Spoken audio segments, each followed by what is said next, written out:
Hello and welcome everybody to another episode of Pod Strickland. I'm your host, Shwin. This is episode 305.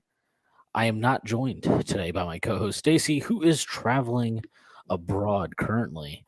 But I am joined by longtime friend, guest, basically co-host essentially at this point of the pod. His name is at Frank Barrett 119 on Twitter. You know him as potentially Geoffrey Rasmussen. Jeff, how are you doing today? Really good. As you can see by my tagline, I'm happy Jokic is finally going to hopefully start get recognized as I think he should have all along. We can talk about that more later, but more importantly, it's just felt like too long since the Knicks were eliminated, and I feel like stuff is going to start happening again that's relevant to the team we care about. So that's exciting to me. I agree. I do imagine things will be picking up, and we will be talking about things related to the Knicks and basketball. But before we do that, I do have to make a few announcements. The first being that the Strickland has an Instagram. Check that out. That is at the strict.land on Instagram. We are posting all kinds of new content out there. The Strickland also has a YouTube channel where you may be watching this podcast. If you are, please hit like and then subscribe to the channel. If you haven't done so already, that would be a huge help to us. The Strickland also has merchandise. Jeff was so kind as to rock some of that today. So if you're watching the YouTube, you can see a potential purchase on show right there. You can check that out on our website. We have sweatshirts, we have t-shirts, hats, coffee mugs, even water bottles. Check it out. We got all kinds of stuff on there. And then finally, the Strickland has a Patreon which you can subscribe to. There are a number of different tiers. There's a $6 tier that gets you access to Pod Strickland, this podcast that I host every Friday with Prez. You also get access to the Strickland Mailbag, hosted by Andrew Steele, aka Doug, aka the Doug Bag, alongside Dallas Amico. That comes out every other week. You also get access to the Strickland Discord where the conversation never stops. There are further tiers. There's a $9 tier that gets you access to Strickland Roll, my solo pod where I rant and rave about the Knicks even more. You also get access to wonderful premium articles by Matthew Miranda, one of the best in the business. There are further tiers. There's a $15 tier, $30 tier, $50 tier, $100 tier. Those come with a variety of additional benefits like listening in our pod recordings, merchandise discounts, and even potentially co-hosting a podcast alongside yours truly one day, whether you choose to subscribe or not. None of this would be possible without you. Bet Online is your number one source for all your championship finals info, stats, news, and scores. Get the latest odds and lines and the latest matchup reports for this year's NBA and Stanley Cup finals. BetOnline is your sports intel headquarters this season as we have you covered for all your insider sports wagering needs, from basketball and hockey to MLB, UFC, and boxing. The fastest and easiest way to get your betting info, including live betting options and your favorite casino and card games available to play right from your home. Get into the action today. Head to the website or use your mobile device to join, and be sure to use our promo code BLEAV, BLEAV, to receive your 50% bonus on your first deposit. Bet Online, where the game starts. So, without further ado, let's get started. I guess we can talk about the finals now that it's over, especially the Nuggets closed it out last night in game 5 in what was rather, I should say, kind of like a classic elimination finals type of rock fight. I can't say I loved every minute of it, but I did enjoy the outcome, and I thought they overcame a lot of, let's just say, questionable officiating in that game. And I mean, they answered every question you could pose to them. I'm not sure I'm ready to say they're like a dynasty here, even though, I mean, yes, it's very obvious that he's a better player than than Joel Embiid. And I mean, honestly, to me, like I always feel like, especially in a league with this much parity right now, I think you have to give the crown to the guy who wins the title every year at this point. Like that's just how it works. I don't think anybody's had, and to be honest, the only guys that have the resumes over the last 3 or 4 or 5 years to stack up at that point at the level are Jokic and Giannis. So I don't really Maybe know. Steph, right? Maybe Still Steph, but maybe. I still don't think. I think like when you're talking about, like, they have done both the playoff thing and the regular season dominance. I don't know if Steph has done that quite to the same Yeah. level. He just hasn't. I mean, he hasn't had to in certain for some certain reasons, and also he just has. I mean, he's older, so like I expect him to pace himself more and all that type of shit. But Yeah. um, yeah, I mean, look, the guy is amazing. He was amazing last night. It's funny. Like I actually thought last night was I was like, dude, shoot more. Like he kept trying to dime guys up, and I'm like, just keep fucking shooting, man. This is one of those games where you just need to keep shooting. But like you look at Yeah, his line, obviously, he had that one pass to Aaron Gordon that was a turnover where he just had yeah, an easy floater and he went for the lob. That was like a perfect example of what you're talking about. yeah, he had a couple of those in the fourth quarter down the stretch. But he was again the best player on the floor. He was the best player in the series. He was the best player in the playoffs, and I think rightfully so. He deserves to be called unquestionably right now the best player in the NBA, the best player in the world. So that is really my thought. Like I've seen a lot of like, oh, what can we learn about our fucking like team building from this? And I'm like, the only things I can take away from this are sometimes there is value in continuity, but more importantly, if you have Nikola Jokic, you're probably okay. You will be fine, and the guys on your team will all be fine. And also, just real quick, shout out to Jeff Green and Ish Smith getting titles, and especially Jeff Green, who I think one has had a very very interesting career arc, and two has he's got that. I think Bill Simmons called them what irrational confidence guys. I Hmm. think you do need those guys, and I do think he has some of that, but it's not in the way of a J.R. Smith. It's much more like, yeah, if I'm open from three, I'm not going to hesitate to pull the trigger here. And he has the experience now that he's played in so many big games, and I think he's never awed by the moment. So, pretty happy for him. This is gonna sound crazy, and it's probably wrong because Bruce Brown had that putback, which is probably the shot of the series. But you could maybe argue that Jeff Green hit the biggest shot of the series. I'm talking about that corner three in Game 4 when Jokic was out, and Miami was kind of starting to do stuff, and like they were like, "Oh, Jokic is out. The time is now." And then Jamal Murray hit Jeff Green in the corner to put the lead back up to 9. I think that aside from the Jokic of it all, I think if you were going to take one thing away from this Nuggets playoff run, it's that for the first time, maybe ever since Jokic has emerged, they put together a long stretch of basketball where they were not just competent, but fine in the minutes Jokic didn't play. I think that's what won them the title more than anything. Because, I mean, everybody's seen, or anybody who's, cares enough about basketball to, listen to podcasts like these, everybody's seen the Jokic numbers, the impact numbers.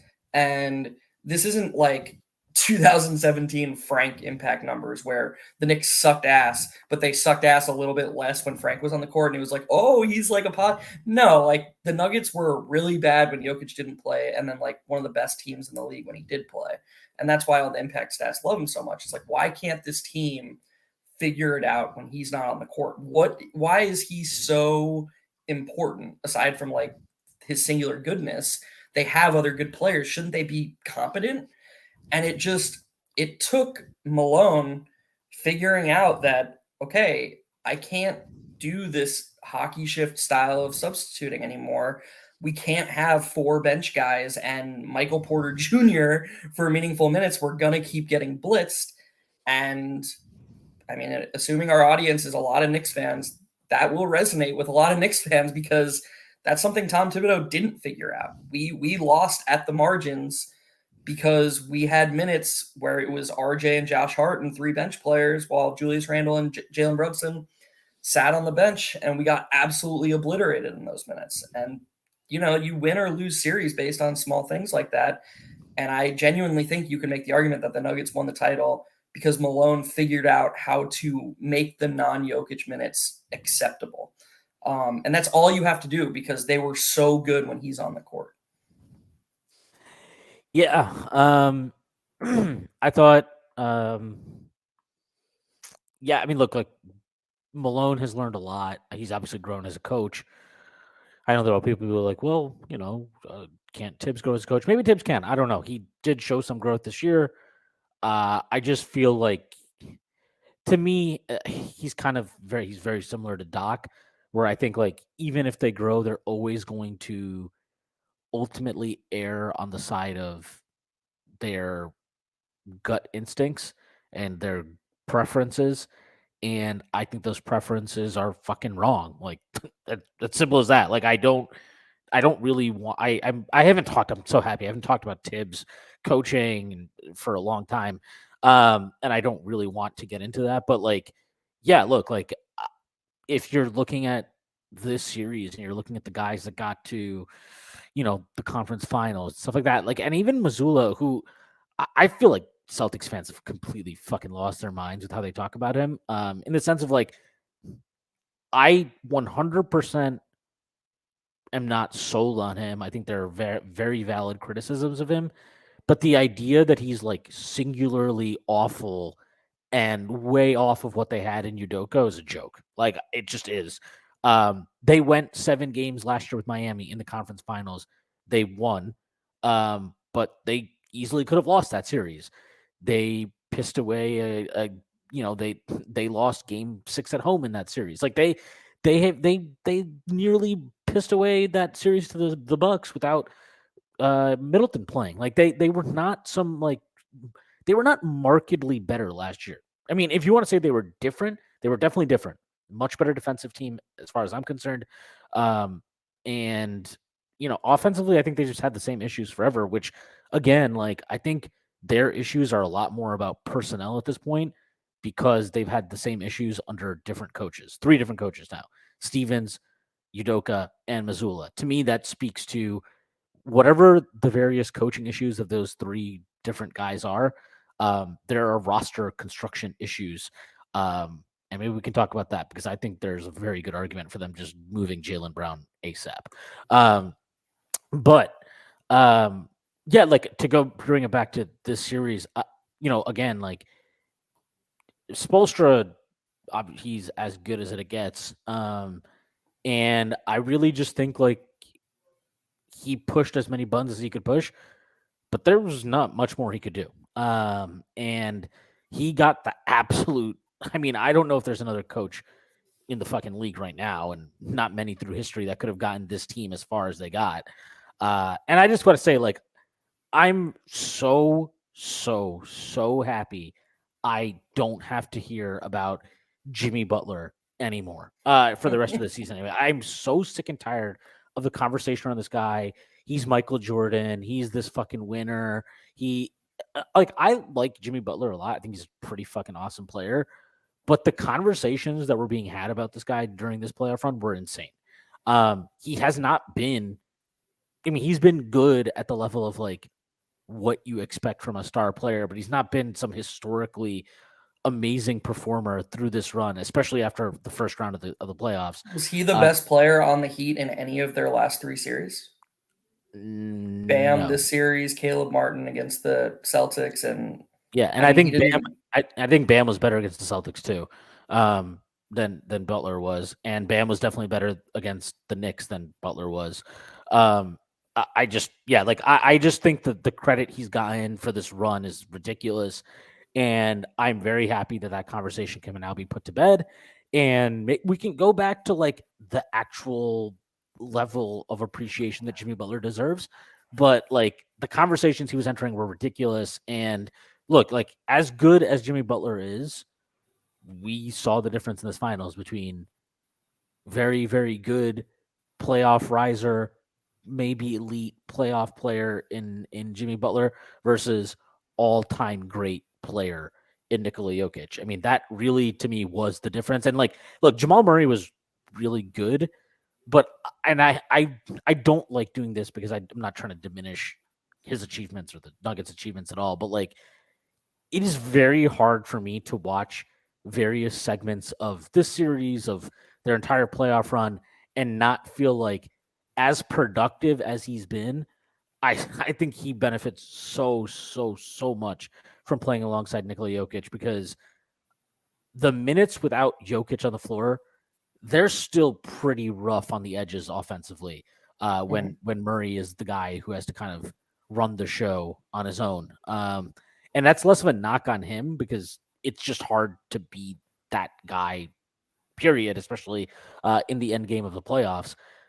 And it says so much about Jokic to me because, like, as good as Murray is, I mean, it's like him and Wiggins are just really interesting number twos on title teams we've had in the last couple of years, where it's like they've definitely rose to the moment, but gun to your head, are you like, I'm this guy is a fucking perennial all-star type, like, it's just they're not those guys, and I think it speaks to where we are with just the amount of talent in the league, which is why I think there is the parity there is now.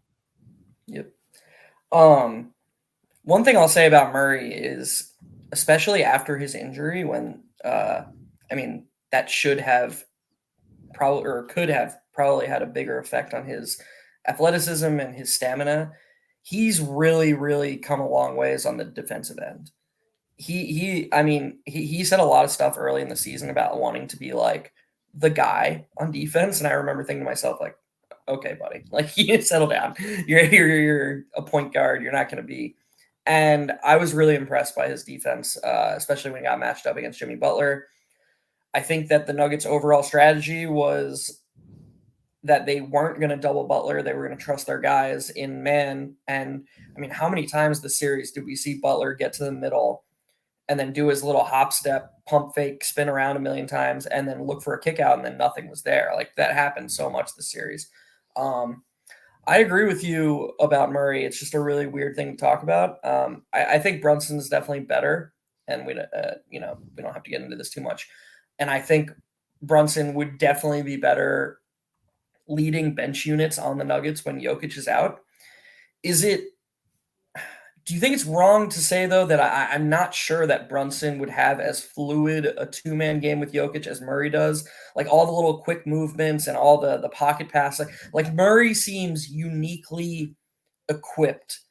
I just don't think that you could put anybody in the spot that Murray's in. And, like, I agree that Jokic would make them better, of course, because Jokic is great. But I don't want to sell Murray short. I do think he's bringing something to the table there that's sort of unique to him.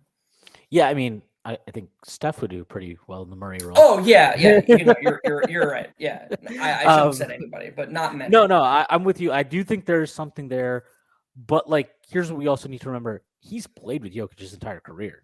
Like, this is not like, this isn't one of those, oh my God, this guy just got traded to this team and it looks like they've been playing together forever. Like, they literally have been playing together forever. So there's a lot of, like, learned, it's like a learned relationship to an extent. But, like, yes, I agree. His game, the way he, quick pocket pass, I'm going to come back, get the dribble handoff from you, like, all that type of stuff. It is definitely there. Here's the thing with Brunson that I think is interesting. Like, my gut instinct is to say you're right, because Brunson is a more methodical player than somebody like Murray.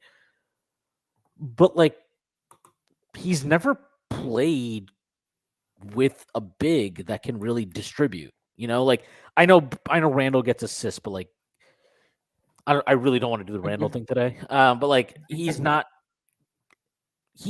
like instinctual and improvisational in the same way that a guy like Jokic is, or to a lesser degree Bam is. He's never played with a big like that. Kristaps isn't that type of big. Lord knows the bigs that Dallas had last year were not any of those type of bigs. He's just never had that. And so I don't quite, like, I'm not ready to say for sure that Brunson couldn't replicate some of that. Obviously you would lose something, because I do think, one, I mean, Murray's bigger. There's value to that. I do think that he's a little bit more shifty once he gets off the ball in a way that Brunson hasn't shown. But, like, ultimately, if you swapped out Brunson and Murray, I'm not sure. Like, I think the Nuggets are still just as good. Maybe they're even better, because I'm very confident Brunson can buoy an offense in the non-Jokic minutes much better and more consistently than Jamal Murray can. And that's not really a knock on Murray, because, like I said, like, there's no, what you're talking about are, like, there's a handful of those guys that can basically be your offense for 4 or 5 minutes or whatever the fuck it is. Brunson is just very capable of that, and it says more about him than it is a knock on Murray. So, like, yeah, I mean, look, I think I really watched a lot of these playoffs, and I felt this way after our series, and then you kind of watch, the conference finals, and you watch the finals, and you let it really sink in. Like, I feel like even more strongly than ever now that like the Knicks to me actually have a guy that I feel very comfortable about being a high usage end game critical moment shot maker, playmaker, whatever you want to call it, in Jalen Brunson. And I don't like I wouldn't have thought that.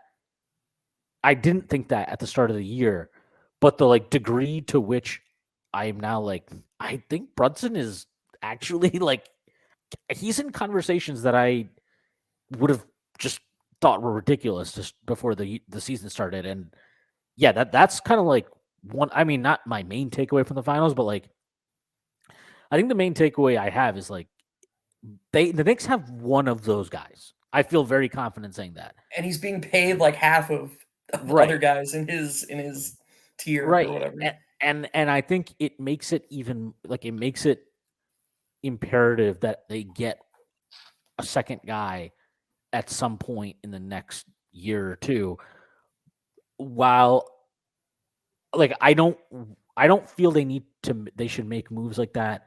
Um like they shouldn't feel like we have to do it by X time, but like they should be I'm willing to be a little bit more aggressive in that pursuit than I felt at this time last year. Like I like Donovan Mitchell is not the guy that I want to pair Jalen Brunson with in terms of like I still feel like the Knicks definitely made the right call in not making that trade. But if a player like a wing of the same caliber came available, I would probably be comfortable with the Knicks being more aggressive in getting that player than I was last year. To pair, which would have ostensibly paired Brunson with Donovan Mitchell, which I think, like, if you want to know what some of the limitations of that are, go check out that Cleveland series where we just absolutely waxed them because they had two smaller guards in the backcourt. Not that that was like the singular reason they lost that series, but I do think there are limitations to that type of roster construction. But like again, if there is a wing of that caliber, of Donovan Mitchell's caliber, who is like, not quite an all NBA, a perennial all NBA guy, an all-star, so somebody who's like, maybe more of like a top 12 to 20, 15 to 20 player than a top 10 guy, I would probably feel okay about being aggressive to go get that dude. Before we get fully into the offseason stuff, I do have a question for you. Do you think, after watching the Heat play the Celtics and the Nuggets, do you think that the Knicks, both as us as Knicks fans and just the organization in general, we're going to look back and rue this as the missed opportunity this postseason? Sort of similar to like, ask your Say that question. again. Sorry. No, I just can you say Do that you again? think? Do you think Knicks fans and the Knicks organization are going to look back on this postseason and sort of rue the missed opportunity? Like, I Like feel losing like the I feel Miami like series. You're essentially yes, talking about. I feel like a lot of people think, oh, this was year one with Brunson. We're a young team. It's only up from here. Like, and they're kind of taking a glass half full approach, which is fine. Optimism's good.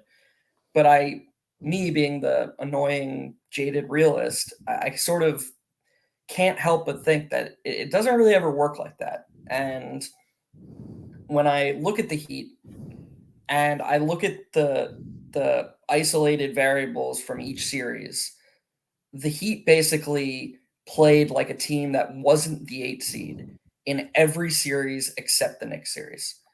And the Knicks gave up by far the most open threes to the Heat. And yet somehow the Knicks series was the only one where the Heat shot close to their regular season numbers. The Knicks kind of, aside from the injury stuff, and Butler got hurt, so there was that, but the Knicks kind of were the most fortunate opponent the Heat faced. Like the Heat shot God mode against the Bucks, and they got that Butler supernova effort. They got the Caleb Martin bullshit series against the Celtics. Every team the Heat beat, you can kind of just be like, all right, like that wasn't an 8 seed. That wasn't a real thing. That was just them playing way over their heads. Of course they were going to come back down to earth. But they didn't do that against the Knicks. And I personally can't help but feel like we let one get away. And I can't help but feel like I don't want to be 2 years from now and be like, man, that was a real opportunity and we took it for granted. I think I will say I do think like I know that they had the most open threes or whatever against us that they bricked. I would also say like we bricked a lot of open threes. But I mean we can debate this all day. I do think there's something to be said of like we're at a point now with the Knicks 3-point defense. We're like going on 3 years of this now where it's like if teams are consistently getting open threes and they're consistently shooting worse on open threes against us than they normally do, there's got to be something more to what we're doing than, oh, they're just like, what are we like? I'm sure you've seen Rounders, right? It's like, what's that fucking line he has where he's like talking to his girlfriend and he's like, what do you think? Like the same the fucking guys, same 9 guys make the final table every year. yeah, were they luckiest fucking guys in the world? Like at some point, we've got to be like, okay, are we just like the luckiest fucking guys in the NBA, or are we actually doing something that like whatever it is? I'm not quite sure what it is. I be lying to you. I told you this. There's got to be something to what we do defensively that leads to this outcome occurring very, very often. And consistently over multiple seasons now. Like it's not just one season, right? One season you can just get lucky. When it happens over 3 seasons, there's something to what you're doing. That all that being said, I'm a little bit like I'm probably somewhere between where a lot of people are, where it's like, oh, like this is the start and this is great and everything is fine and wonderful and dandy. And like I'm somewhere between that and where you are because I think I will say this. I think this will look like a missed opportunity if the Knicks over the next year, 2 years, whatever, don't evolve from a tactical standpoint. Because I Good point. I actually did this yesterday. I went back and I looked at Tibbs's 2017-2018 Timberwolves team because I was reading John's newsletter and he had a line about like how, Tibbs had done everything he could to get this offense to where it was, right? Number 3 in the league and great offensive rating in the regular season. And then they cratered in the playoffs. And I'm like there's some people and there's a school of thought that like, the guys just started missing shots. The moment was too big for, the Quickleys and Randles and Grimes and whoever. And that's just part of growth as a team and all this shit. Fine. I think there's just a limitation in this type of like very, very rock fight type of approach. And I went back and I looked at that Minnesota team because that team similarly, and let's not forget, they had Jimmy Butler and they had Karl Anthony Towns. I would say if you took the general consensus of, people who cover the league, media types, whatever, they would say those 2 guys are a better top 2 offensively than Brunson and Randle. And I would agree with that.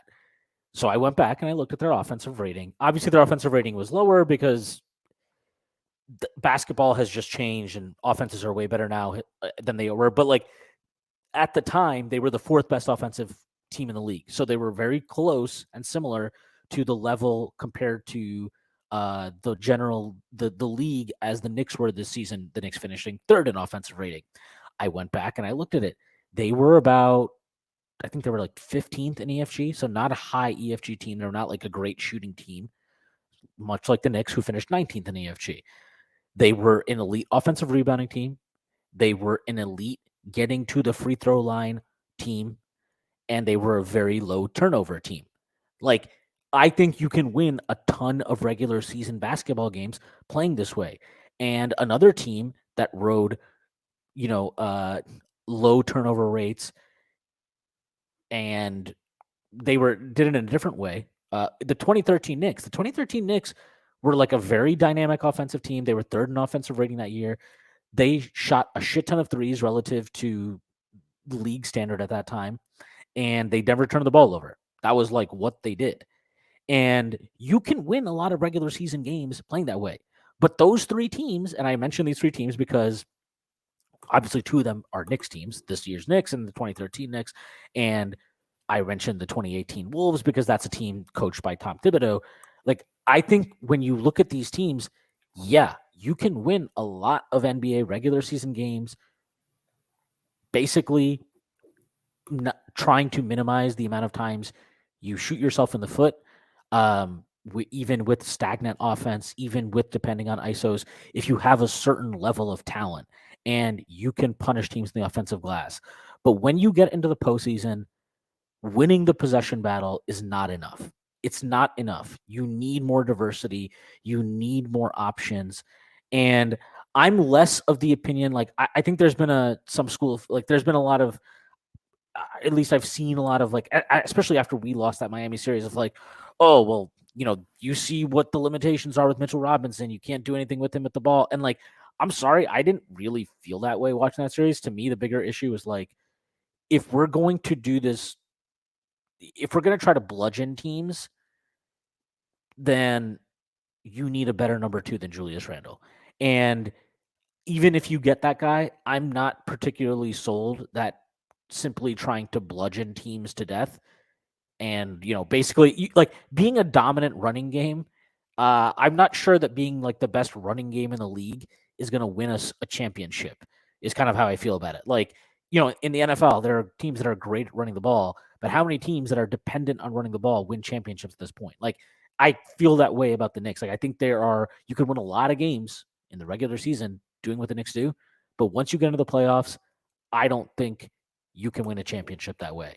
And if the Knicks continue to just stick with possession ball, they'll continue to win a lot of regular season basketball games, but they will not hit the necessary upside that you need to win a championship. And that is, to me, like, even more than upgrading the talent on the roster, that is the biggest key. And like, I do think there is an argument for Tibbs as our Mark Jackson. Like, I really think he's gotten this team as far as he can get it. I don't think he's a bad coach. I don't think he is the coach, though, to take you to that final level. And you talked about how many guys could play with Jokic, right? Or how many guys could replicate the way that Murray plays with Jokic, right? I really believe in my heart of hearts that Emmanuel Quickley could play that way. But we will never see that happen as long as Tibbs is the coach, because he will not run an offense that way. Like, I don't know how else to say it other than that. And like, I understand it's a little bit of a bullshit argument because Jokic is like, fucking how many guys can do what he does, right? But like, if Tibbs had Bam, even, would he really like adjust his scheme to use Bam in all the ways that Spoelstra does? And like, you can be like, well, Bam's really fucking good too. Okay, but like, we saw this with Hartenstein. He did not adjust to Hartenstein at all. At all. Hartenstein had to adjust to Tibbs ball, what he wants from his fives. And he did an admirable job of that. But him very specifically speaks to this limitation I'm talking about, where players exist to fit into what Tibbs wants. And I think that's okay to an extent if Tibbs was more flexible from a tactical point of view, but he's not. And I just fundamentally believe there are players in this roster. Obi is another guy. IQ is one. I think even Brunson is one. Like, we've talked about this, where there's something like his off-ball utility is not even close to maximized on this team, and that's a missed opportunity. Right. We talked about it after that last Heat regular season game, because you said one of literally probably the most spot on things you said all season is, and you were hammering this home from 20 games into the season through the whole. You said anytime a team goes zone against us, Quickley is the guy who should run point. You said that all season long. You were saying that Quickley handles the zones better than anyone. He knows how to get the offense into play. And that last Heat game, Brunson was struggling. Randle got hurt.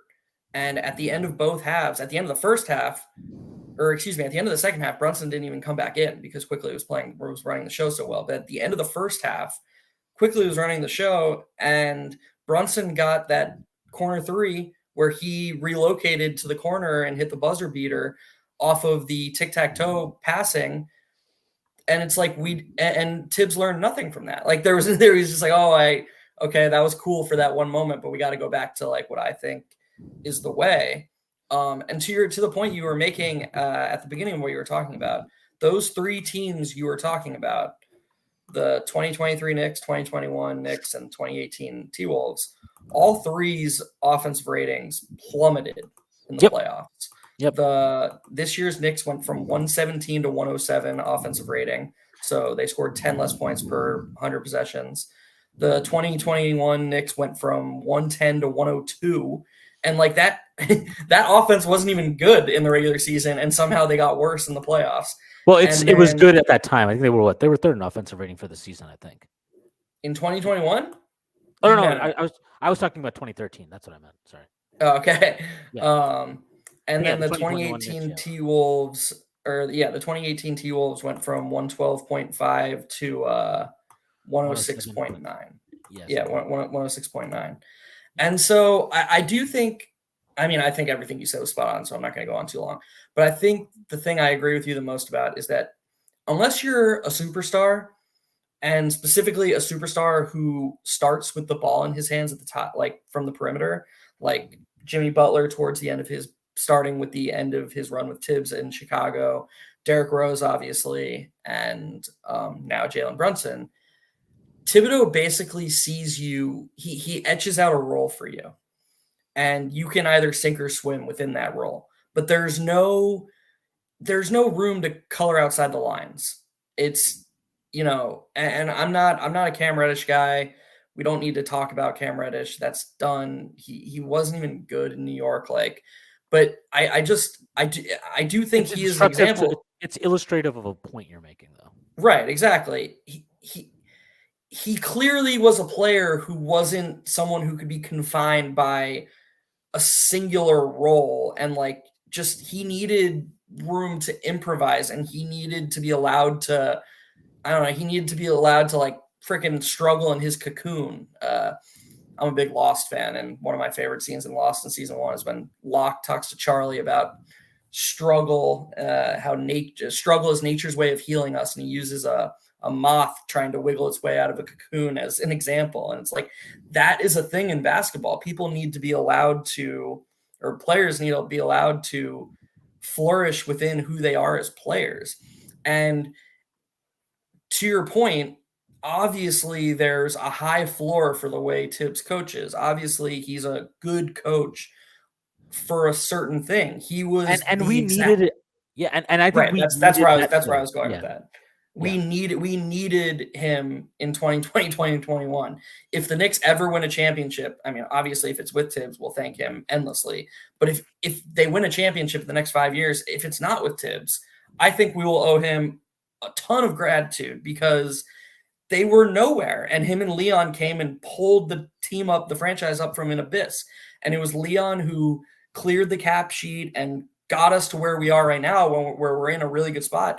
And it was Tibbs who built the foundation. He is a good coach, but eventually you got to stop thinking about high floors, and you have to start thinking about, how do we hit a ceiling that is a meaningful ceiling? And to do that, you need a coach who looks at players and thinks, how can I maximize this individual? Emmanuel Quickley, what do you do best? How can I maximize you? He definitely didn't do that in the playoffs. He definitely was like, oh, okay, you're struggling a little bit, taking the ball out of your hands, you'll just figure it out, because this is Jalen Brunson's time. The only people that Tibbs seeks to maximize are the guys he views as the people he can't win without. So that's been Julius Randle, it's been Jimmy Butler, it's been Jalen Brunson, it's been Derrick Rose. The only other people who flourish in Tibbs systems are people who can figure it out, who can swim when basically just being handed some sort of role player role. And this was circular, but I don't think that's enough to get you to true championship contention. And I very much believe that he is the Mark Jackson for this franchise, and they need to go and try and find their Steve Kerr. Yeah. That's really like just it's they need to it so it could be Tibbs could do it too, but like it has to change is my point. Is like that's really what it's about is if Tibbs, if he turns over a new leaf and look, I don't think the Knicks need to be like they don't need to be the fucking Warriors. Okay. They don't need to be like this amazing, ball movement, players cutting constantly. Like I don't think you need that. But you need to be more than what they are, which is like it's a very, very much like one guy. There's a pick and roll, and everybody stands around spacing the floor, and like that's what it is. There just needs to be Sometimes we more. set flare screens.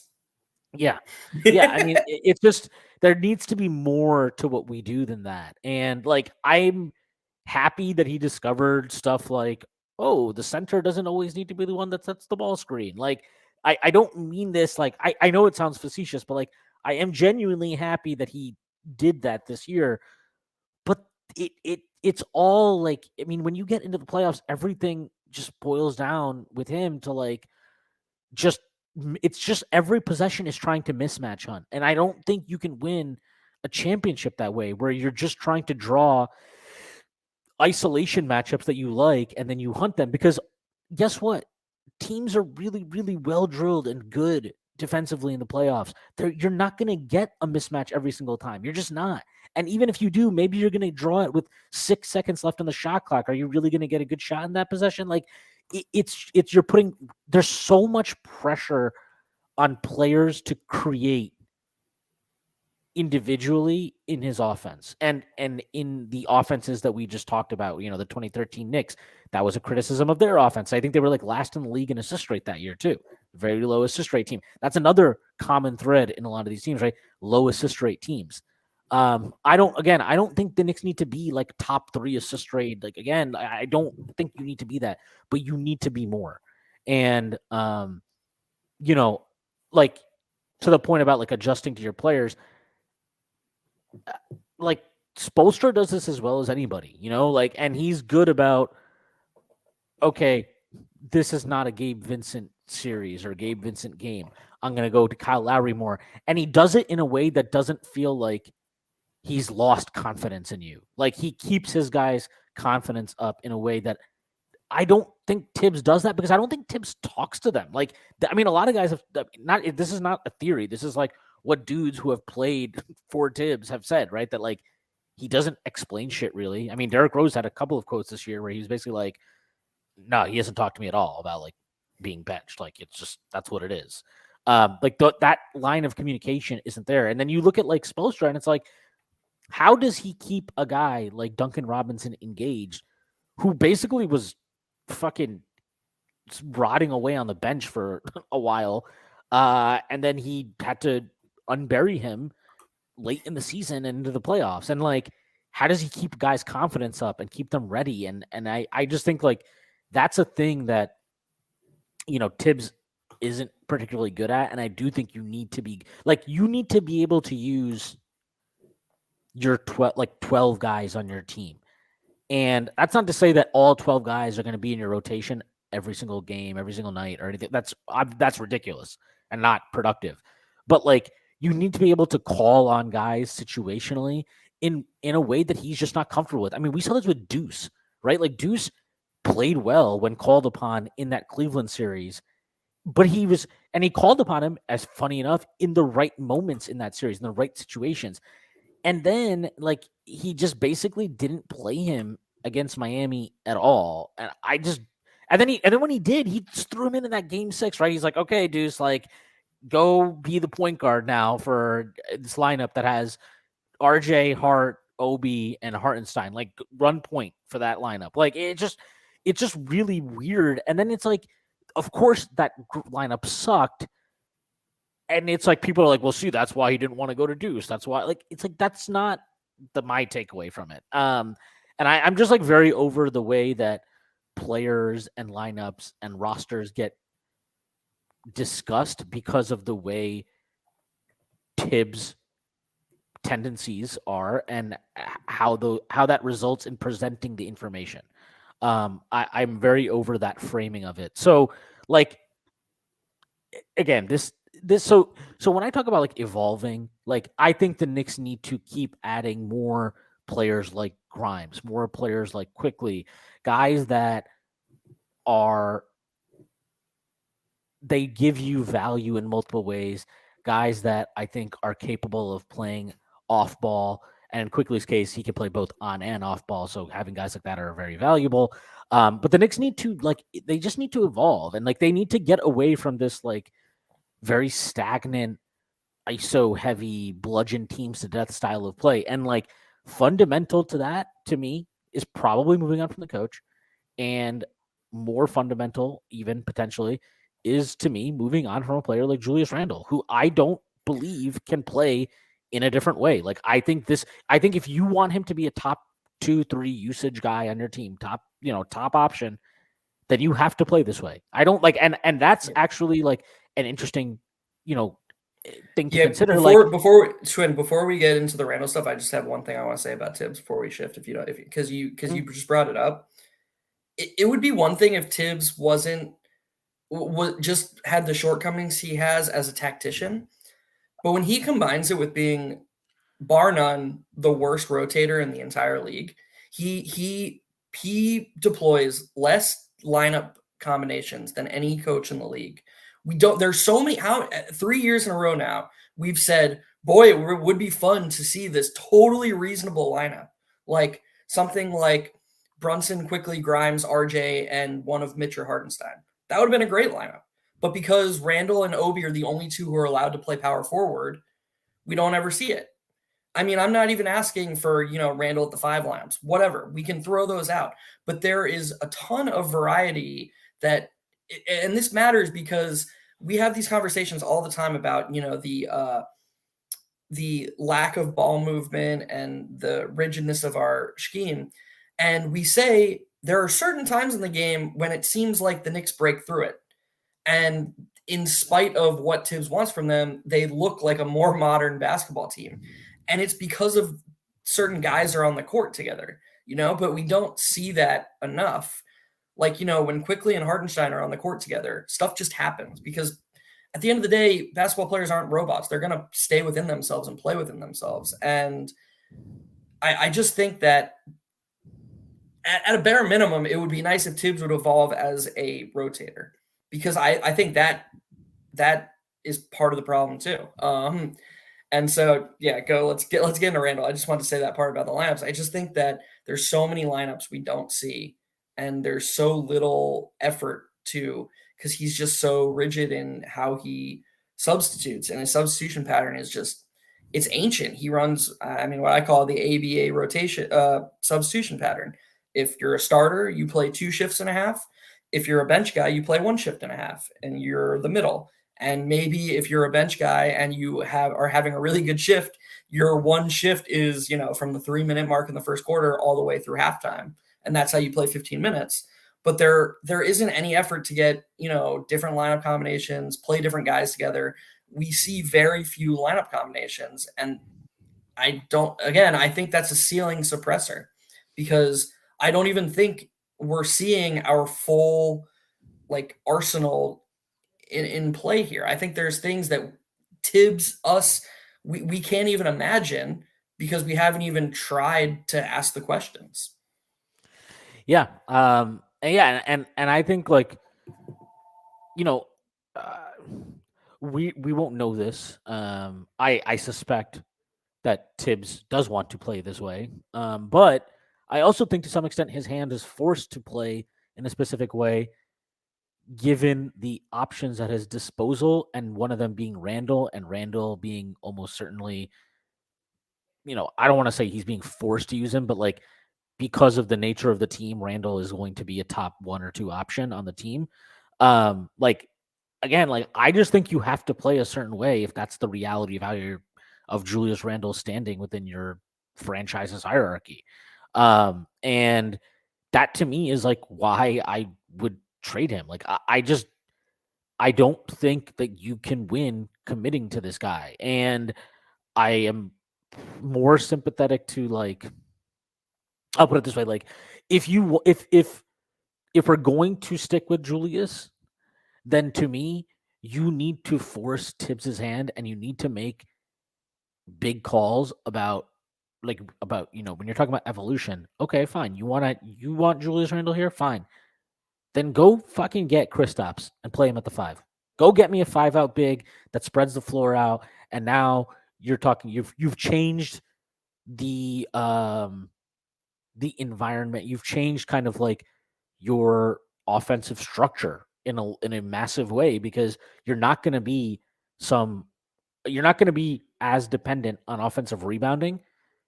You are going to be a higher EFG team. You're going to make more shots from the field, and you're going to be able to do it in diverse ways than you are with. And like, I'm not sure how I feel about that, to be completely honest. But like, to me, this is the type of shit I'm saying. Like, okay, you don't want to risk it on Kristaps because he's injury prone. You have to make a big commitment to him. Fine, then go get Brook Lopez. Like, go get me. Like, you have to make calls. You have to make decisions that change your offensive structure, regardless of what you want to do with personnel, like if with key personnel on the existing team, and if you want to retain Tibbs, you need to evolve. And um, I just I'm not sure they're going to. I'm not sure they're going to be able to, which is its own thing. But like, I just need to see the effort. I need to see them actually strive for it, because you can win a lot of ball games, again, like we talked about, playing the way the Knicks played, but you're not going to get to the level you need to get to. You're not going to win a championship. You're not going to be a contender doing this. Like, you're just not, unless you basically go get like fucking, I don't even like, I don't know if you can win this play style with anybody, to be honest. Like, I just don't think you can. So, I mean, we've talked about this with Luka. As good as Luka is, like, can you win a championship playing this like super ISO heavy, heliocentric style of play? And that's effectively what the Knicks do. The Knicks play, it's not quite heliocentric because they spread the usage out a little bit better, but like, you're basically just alternating ISO possessions between 3 guys. Right. It's like Luka ball, except they have guys who take turns being Luka. Yeah, and it's just like, I don't think you could. Yeah, I just don't think you can win a championship like that. I really don't. Yeah. I mean, I definitely agree. And the Randall thing is just, it's really difficult because I'm sympathetic. I'm very sympathetic to people who are like, well, the guy has made 2 All NBA teams in 4 seasons. He's two-time All Star. I mean, it's still a game that people look at stats, and I want to move the conversation away from how do you replace 25 and 10, because the 25 and 10, you don't have to replace that. We've seen that. How many times have we seen guys who put up fewer counting stats, smaller counting stats, be more impactful towards winning? It doesn't work like that. So the Knicks shouldn't be trying to, if they were trying to replace Randall, the goal shouldn't be to try and replace his actual output. And the goal should be to try to bring somebody in who will fit better and will help and will raise the team ceiling. And so to do that, you have to look at sort of what areas Randall comes up short in. Why isn't he more conducive to winning at a high level? And to me, it comes down to 2 things: consistent defense and processing speed. I think those are the 2 things that are keeping him from being a truly elite player. If you put Obi's, whatever's between, however Obi's able to see and process the game, if Randall had that, I genuinely think he'd be a top 10 player in the league. Just that alone. Because Obi is lightning quick. Every single time the ball touches his hands, he knows where it's going to go next, whether he's dribbling into a handoff, whether he's making a swing pass, whether he's catching, pumping, and going. He never, ever hesitates. But it also doesn't feel like he's a chicken with it. When he was a rookie, it felt this way. But as he's matured, it doesn't feel like he's a chicken with his head cut off out there. He's very, I don't want to say methodical, but it's just he knows what he knows what he's doing. So it's in control, but it's fast. And I swear, I wish I had thought of this before the season. And if Randle, you can mark this down, whatever, 54 minutes on the pod. If Randle's a Knicks next season, I'm gonna do it. I wish I had taken a compilation video last season of every advantage that Randle squashed because it's so many. It's so many. Like so many times we'll actually have a good possession where somebody creates an advantage and we get that kick out and then the ball hits Randle's hands and he just catches it and he stops. And it's like the defense resets and the advantage is squashed. And here's the thing. Here's the biggest problem with that. In two of Randle's last 3 regular seasons, it hasn't been as detrimental because his shots are going in. So he stops the ball and he assesses the situation because he's not Obi. He doesn't have his next move pre-planned and he doesn't have that anticipation. But it doesn't matter when he's so skilled and his shots and he's shooting at an efficient clip, it's still going to lead to good offense. But when you get to the playoffs, all of a sudden when the margins are thinner, those advantages that he's squashing, it's detrimental again. And that's why he is the type of player who if he is a top 2 player on your team almost certainly is going to have a low ceiling unless he evolves. Like he can evolve, and if he evolves, I'll say, hey, I was wrong, But in his current form, as he processes right now, it's just not a thing that can happen. And XJ brought this up on Twitter. He was saying, okay, well, you see this, and we as Knicks fans see this. Why do other teams not see this? And my rebuttal to that would be, I think that other teams, they're all you need is one.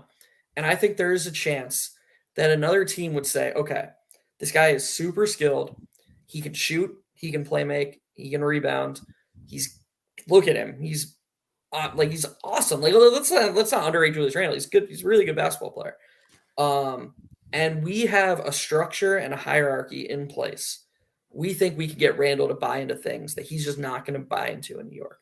Because let's be frank, he's not going to let RJ Barrett or anybody else surpass him in the hierarchy. Like it almost felt like a big deal for him to let Brunson do it. And so I think we're kind of stuck unless Julius Randle evolves, which I don't think is super likely. I think the Knicks are kind of stuck as a franchise until they trade him. And so I agree with you. I think that if the true end goal is to try and win a championship, I'm not sure that Julius Randle can be on the team unless he shows a willingness to evolve. Yeah, it's kind of where I'm at. And, I think there's a lot of names being tossed around,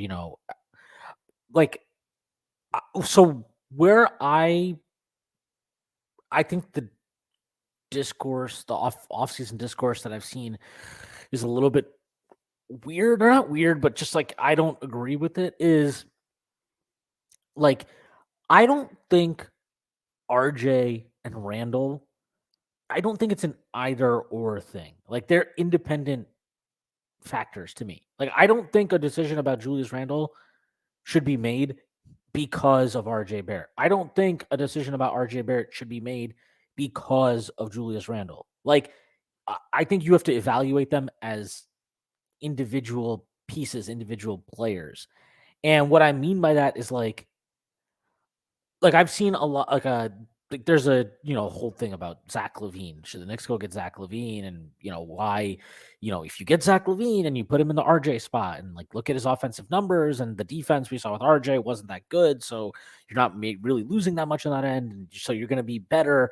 Like I think what that misses is like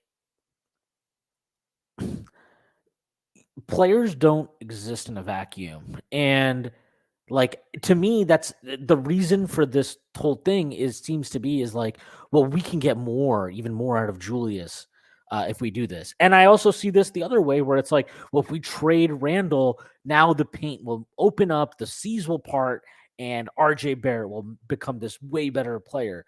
And like what you're really describing there to me is like you're trying to mask the flaws of those players and that's fine. You need to do that stuff when you're building a team.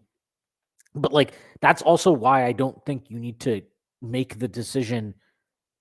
Like pitting them against each other is probably I disagree with that. Like I don't like the way that's framed because to me, like I want to move on for Julius Randle for reasons that actually have nothing to do with RJ Barrett. Like, do I think RJ Barrett would benefit from Randle being gone?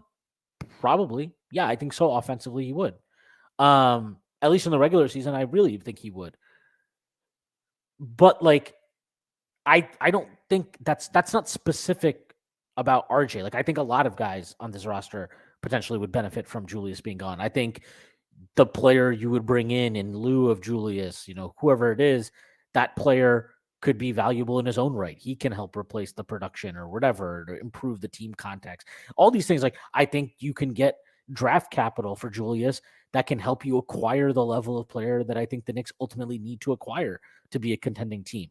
Like those are the reasons I want to trade Julius Randle, not because like I want to unlock RJ Barrett. And I'm open to moving RJ Barrett, not because he's this massive spacing issue, and because of that, it nukes the offense. And if we could spread the floor even more, like what could that do for Brunson, and or more specifically, how could that help Randall and all the like? I don't think that is like if you want to move RJ, I'm open to that discussion. I think it's like a worthwhile discussion. I think moving anybody in this roster other than Brunson is a worthwhile discussion. Like I'm open to that conversation for literally anybody. But I'm just against the idea of like, well, I do think the Knicks ultimately have to pick one or the other to take the next step, but I don't feel like the decision is about. I mean, I'll put it. I don't actually think the Knicks don't need to make a decision between one or the other. Like, I think they need to move Julius Randle regardless. I think that needs to happen.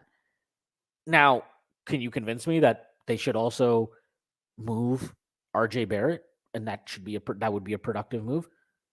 Potentially, depending on what the return is, I'm open to that.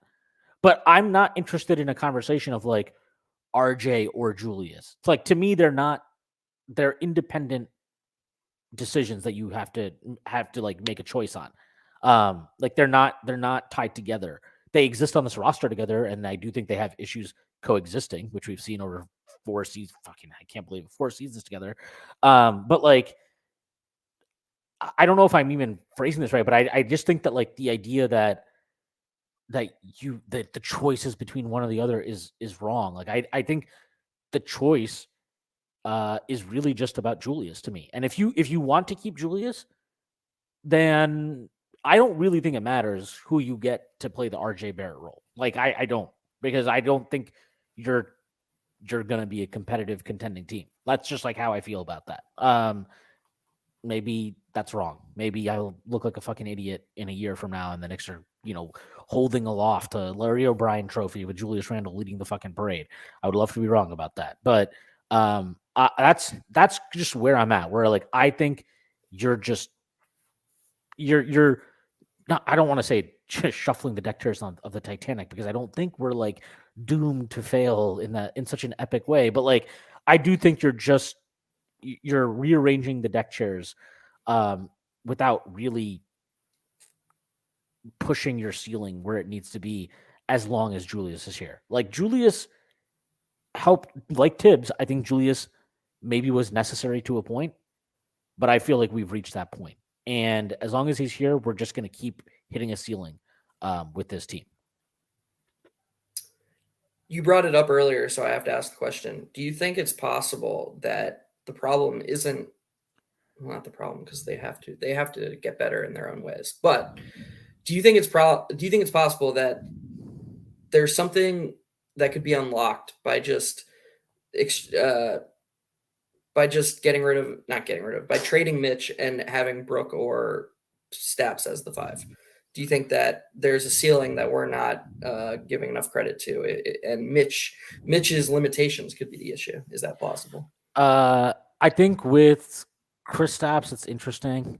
I'm not sure that you can win a championship dedicating that much shot creation and usage to the front court. But 5 out, and he's a true 5 out guy. Like teams have to honor him out there. Yeah, I think it's interesting. I think it's possible. And if again, like if they are going to keep Randle, like this is what I mean. If you're going to keep Randle, then you need to push the boundary somewhere. And I don't think like to me, if you got Kristaps, that would benefit Julius. That would benefit Brunson probably offensively. Though I think Brunson's kind of just like immune to anything. It really doesn't get talked about enough. There's I forget who's the guy who wrote the not who's the guy who's on the podcast with the dunker or the dunker spot with Nikias.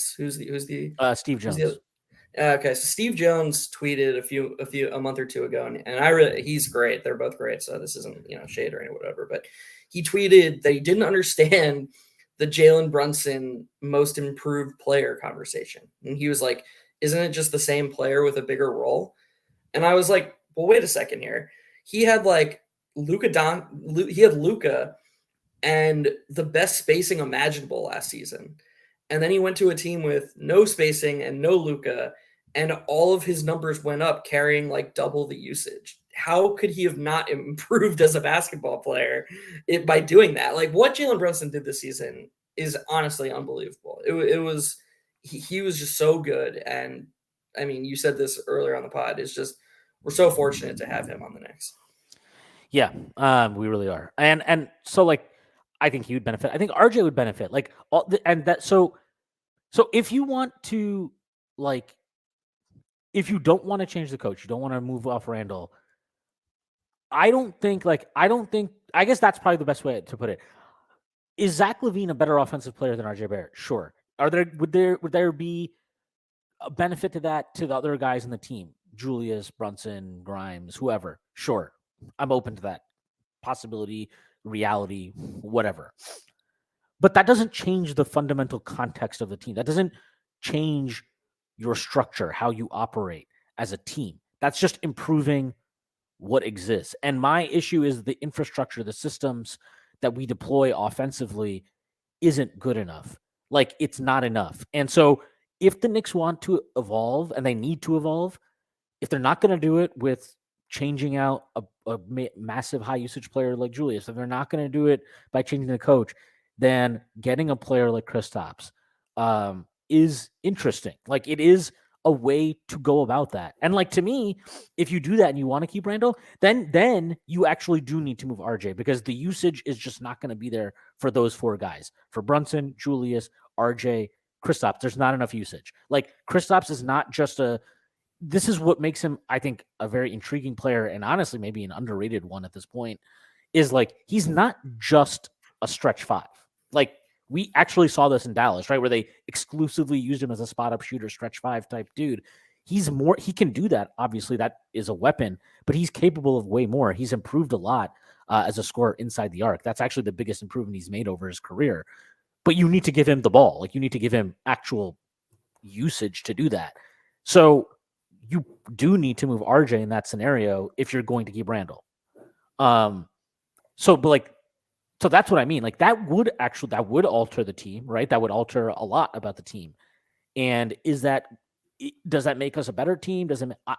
I don't know. I can't answer that question. I suspect that you would be roughly the same in the regular season, but you'd be way more. You'd be a lot more capable offensively in the playoffs. That's what I think would happen. Is that enough? Are they good enough? I don't know. I'd be lying to you if I said I think getting Kristaps would turn us into a fucking contender. Like I don't think that, but I do think it's like an interesting possibility.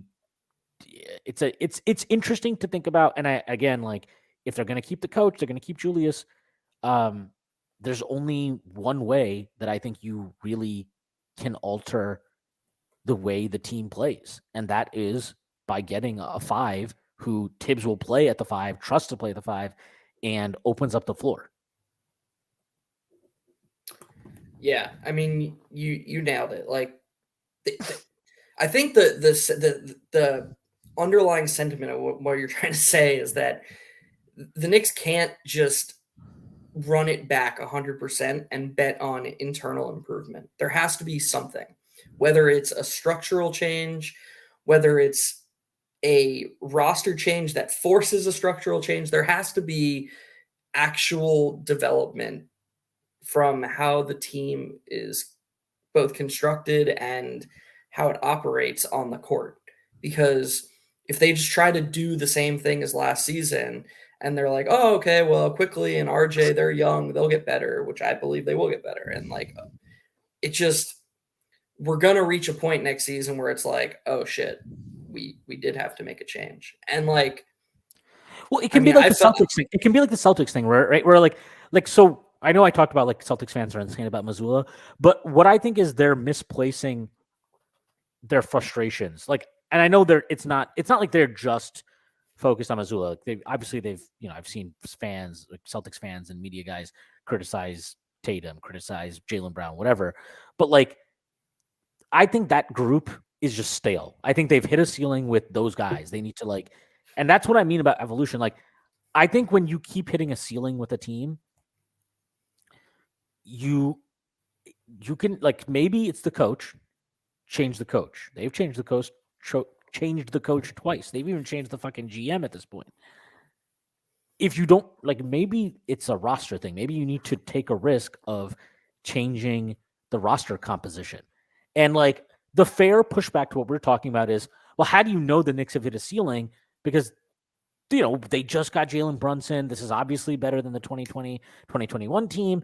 Their young guys can get better. Like, I think those are fair. That's fair pushback. I can't prove it. It's just my gut feeling that they need to change the roster composition. They need to change their style of play. Like, that's just how I feel about it.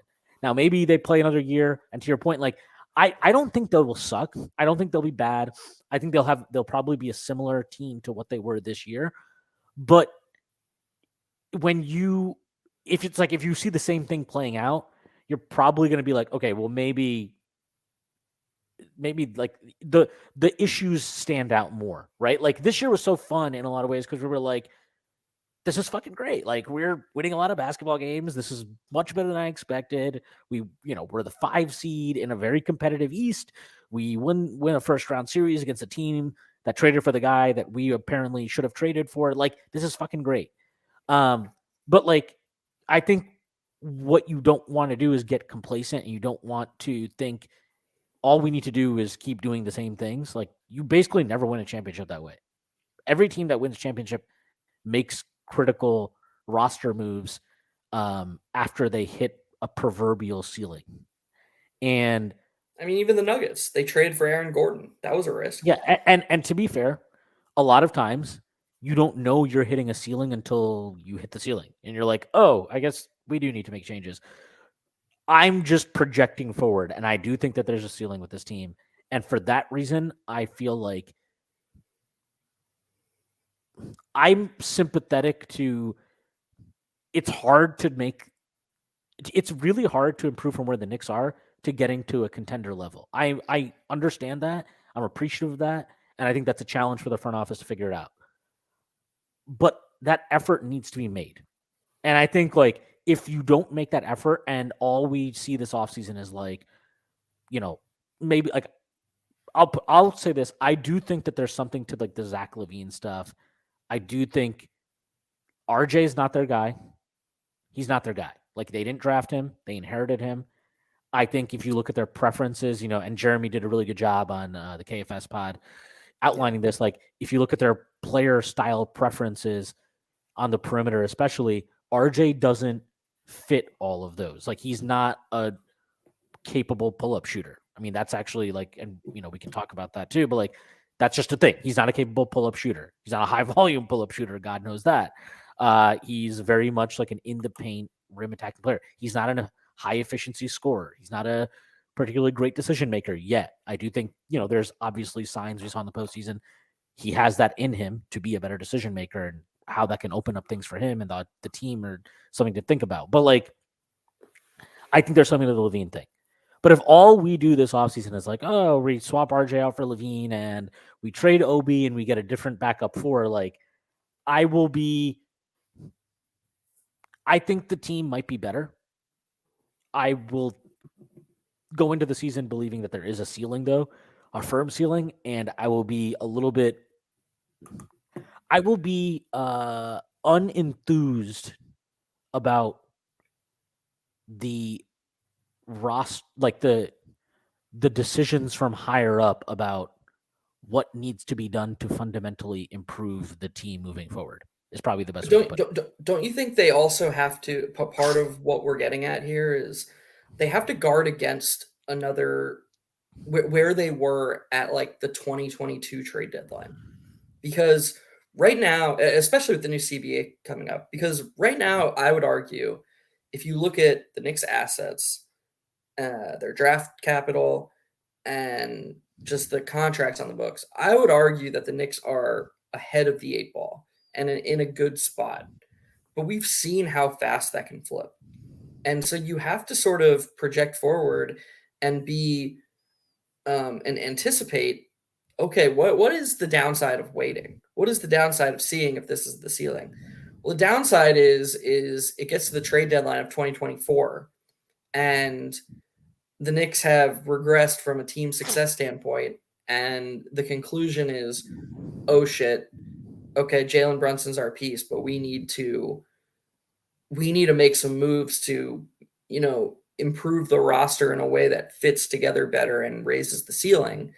Except all of a sudden, the rest of the league has figured it out too. Like they're caught up too, and all of a sudden, RJ Barrett's trade value is a little lower, or Emmanuel Quickley's trade value, if you want to trade him, is because he's extended, is a little bit lower. Julius Randle's trade value, oh wow, so he really is Jekyll and Hyde. Okay, we're not going to give up a lot for him. He's not. They can't only sell us on the positives if they're trying. I think that's something you need to guard against, and you need to. There's a range of outcomes to everything, and I think you need to be aware that it is a very real outcome possibility that the Knicks play this season and they do get small individual improvements from their young guys, but there's just a low ceiling to what they're trying to do right now, and real structural changes need to be made. And I feel like it's on the front office to anticipate that and guard against it. Yeah, and I think the other thing to consider is the Knicks aren't going to be the only team in the league, or in this case, in the East, that make changes to the roster or that are trying to improve their roster. Like, other teams are going to make improvements, and there will be a team that improve. Like, look at a team like Orlando. Okay, like they finished the season strong. They have a lot of young talent. They have 2 lottery picks in this year's draft. Like, who's to say they can't jump up and be fight for a home court in the East, or top 5 seed, top 6 seed in the East? They can do that. Like, that's possible. These things exist. Like, the Knicks are not the only team with young guys on the roster that can improve. Like, that's not how it works. It's not like the Knicks have this dynamic for improvement and the rest of the league stays static. Unfortunately, that isn't it. So like that's why it's important to always be looking to improve the roster. And that's why like when I say I'd be unenthused if they just, go get Lavine and get a different floor, it's because I think they need to change their roster composition and how they play. But like, at least in that scenario, I would feel like, okay, while I disagree that they just need to run it back with improvements, that at least the front office understands that like they have to be aggressive about making improvements. They can't just like sit on their laurels and be like, oh, well, RJ will get better and Quickly will get better and everybody will get better, and that's all we need. Like, no, you have to be proactive about that shit. And so like that's very important. And I do think like being proactive, like I think they have been proactive. I don't think they've always done things in the time that we as fans would like. And those things have worked both well and poorly in different instances.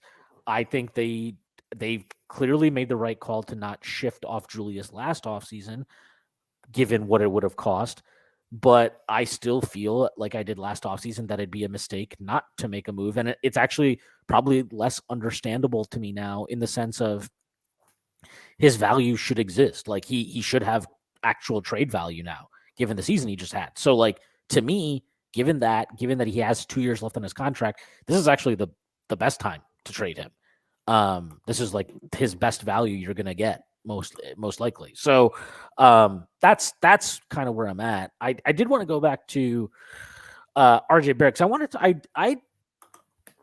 I like really have thought, I've been thinking about this a lot, and I'm curious to get your thoughts on it, because like, look, I think that he can make significant improvement as a player just by making better decisions, which we saw in the playoffs. Like, we saw him make better decisions offensively. We saw him just compete harder defensively, and that changed a lot for him.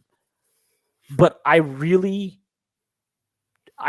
think about this now a ton, is like, if he is a 0 as a pull-up off the dribble shot creator, then what is his ceiling and how valuable is he? And like, I think about that just like looking at these playoffs, right? Like, we can say, well, Jimmy is a guy who's okay, fine, but like Jimmy also does have a mid-range pull-up game. Like, he gets to that quite a bit, and he's also just he's a better defender than RJ's ever going to be, and that's not a knock on RJ. Like, he's just really like a fucking tremendous defensive player. That's like, there's not a lot of guys that are ever going to hit that level defensively, regardless of what their physical tools and dimensions are. Butler's just a spectacular player. But like, if that's the kind of like family tree that RJ is in, he's not even in the ballpark as a pull-up shooter. And I just wonder like how, I don't know. This is like a genuine question, because I don't feel great about it one way or the other. I don't like putting a ceiling on what RJ Barrett can be at his age, but like, if he's not a pull-up shooter at all, and let's be real, like, he has not been a pull-up shooter at all so far in his career, and he hasn't shown much growth. If anything, he's actually, in some ways, I think this is like the right decision, but it's interesting about what it says, but like, he's really cut back on pull-up shooting entirely. I'm not sure what you're ultimately supposed to do with a player of that ilk, unless he makes real tremendous improvement as a post player. And in that case, you really need to get a stretch 5. But yeah, that's kind of like my open-ended question to you. So are you asking what his ceiling is, or what? Like, why? Like, is it like? I mean, I guess my question is like, if the front office is like, we don't think RJ Barrett's going to be a pull-up shooter at all, just based on what he's shown, like, and there's a ceiling to what we can be as a team in that scenario, then should they trade him? If they think he's never going to get better at pull-up shooting and they don't plan on changing structurally, yes, they should trade him, because that means he'll never fit into what they want him to be. But I don't think it's fair to say. So first of all, I think there's a ton of unknown here. I basically think that we've never really gotten a real look at who RJ Barrett is as a basketball player, for reasons out of his control. That sounds like, just an excuse because I'm whatever, like a homer. Oh, it's Frank Barrett, But I mean, the truth of the matter is he is one of the few young players in the league to be drafted as high as he was, who hasn't been, aside from guaranteed playing time, catered to like at all. Like, the Knicks have made no effort to recognize his skill set and try to build around it. So like, am I 100% sure that if he was drafted by the Grizzlies number 2 overall, that they wouldn't have done a better job, like, being proactive in building a team that caters to what he needs to flourish? No, I'm 100% sure they would have done a better job. And so I'm not ready to say that RJ Barrett can't do X, Y, and Z yet, because I just don't think that he's been really allowed to flourish, with the exception of the back half of 2021, 2022.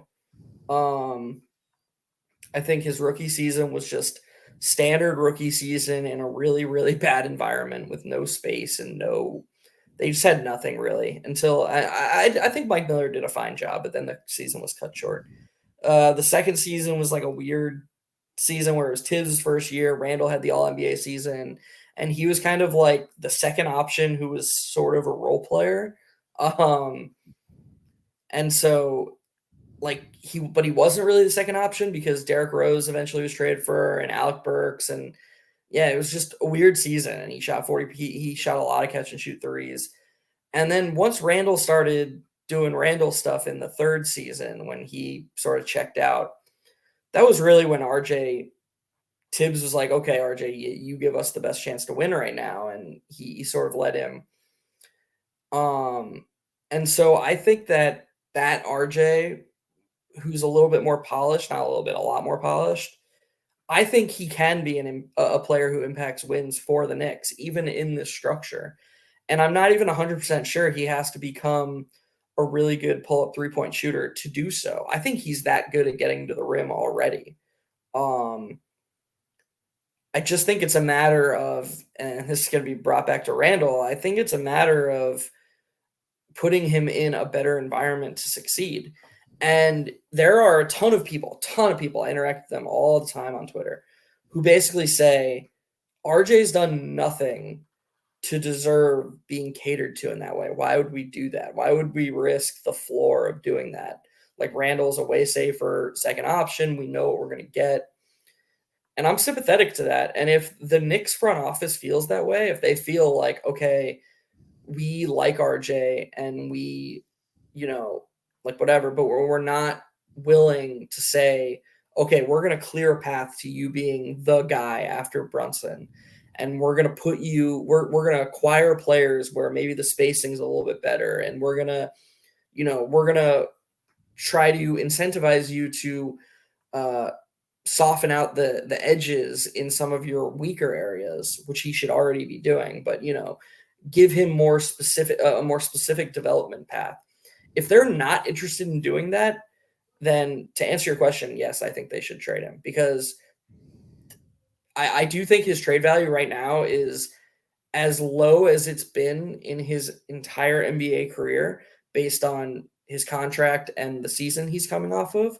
But let's be frank, if he has another season like last season and we get to the trade deadline and the front office is like, oh shit, this isn't working, you think his trade value is going to go up? No.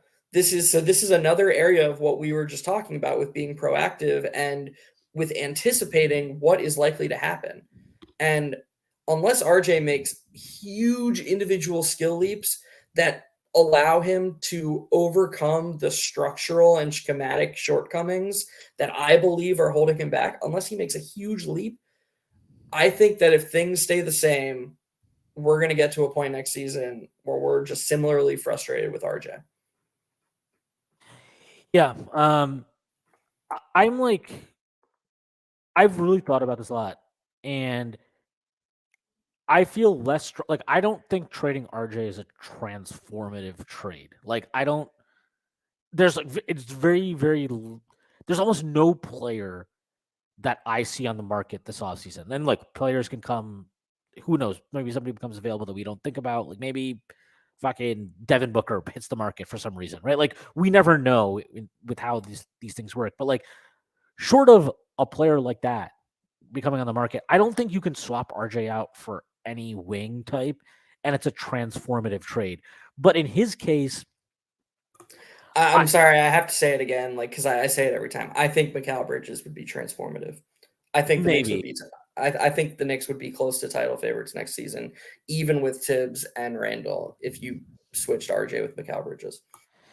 Yeah, I just will never get there. But I think, regardless of, my point is more I don't with Randle, I think you should trade him because I feel that would be transformative, and I think they need to make that transformation. But leaving that aside,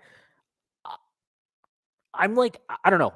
I'm very mixed on trading RJ, because what you saw in the playoffs was encouraging, and I do think he deserves credit for it. I think the credit has become a little bit too much in terms of what he did. I'm not trying to downplay what he did, but it almost feels like the way I've seen people talk about it is he was fucking Kawhi out there or something. It's a natural reaction to being so happy that he didn't play like he did in the regular season. That I just feel like it's very natural to overrate it. I agree it's become overrated, but like you just have to find the sort of soft middle ground between understanding why some people are overrating his playoff run and still being willing to acknowledge that he was good and that was encouraging. Yeah, exactly. And I guess like what I'm getting at is, as good as all that is, like I really don't know. Like I don't know what. I'm of the belief that the most important skill for any perimeter player is like off the dribble shooting, individual skill. Like that's just, I think it's really, really important. And I think you saw that, if you want to see how important it is, go watch every shot that Jalen Brunson took in the playoffs. You'll see a lot. You'll see how valuable it is. Like, I don't know that I believe in RJ Barrett to get better. I think RJ Barrett's decision making will get better. I do think the defense will come back to some. I don't think he's ever going to be an elite defender. I think that is gone. But like, I think he can be a good defender. Like, I think he can reach a solid defensive level. But like the pull up shooting offensive upside of like, can he become an efficient 25 point per game type guy? I'm not really convinced of that. I don't feel great about that because of the lack of skill development I've seen as again, just off the dribble shot maker, playmaker, whatever you want to call it. And I don't think that he should be in a rush to trade him, but I'm definitely more open to trading RJ now than I have been at any point in his career to this stage. Like, it's important that if you trade him, it's for a player you feel really confident does improve you. And I guess where I'm at with Zach Lavine is like, I get the numbers, I get the fucking EPM and his true shooting and his 3-point ability and all that shit. I get it. But like, I don't, like, I'll just say, like, this is one where just my gut instinct is he is a guy who is a player who is less than the sum of his parts.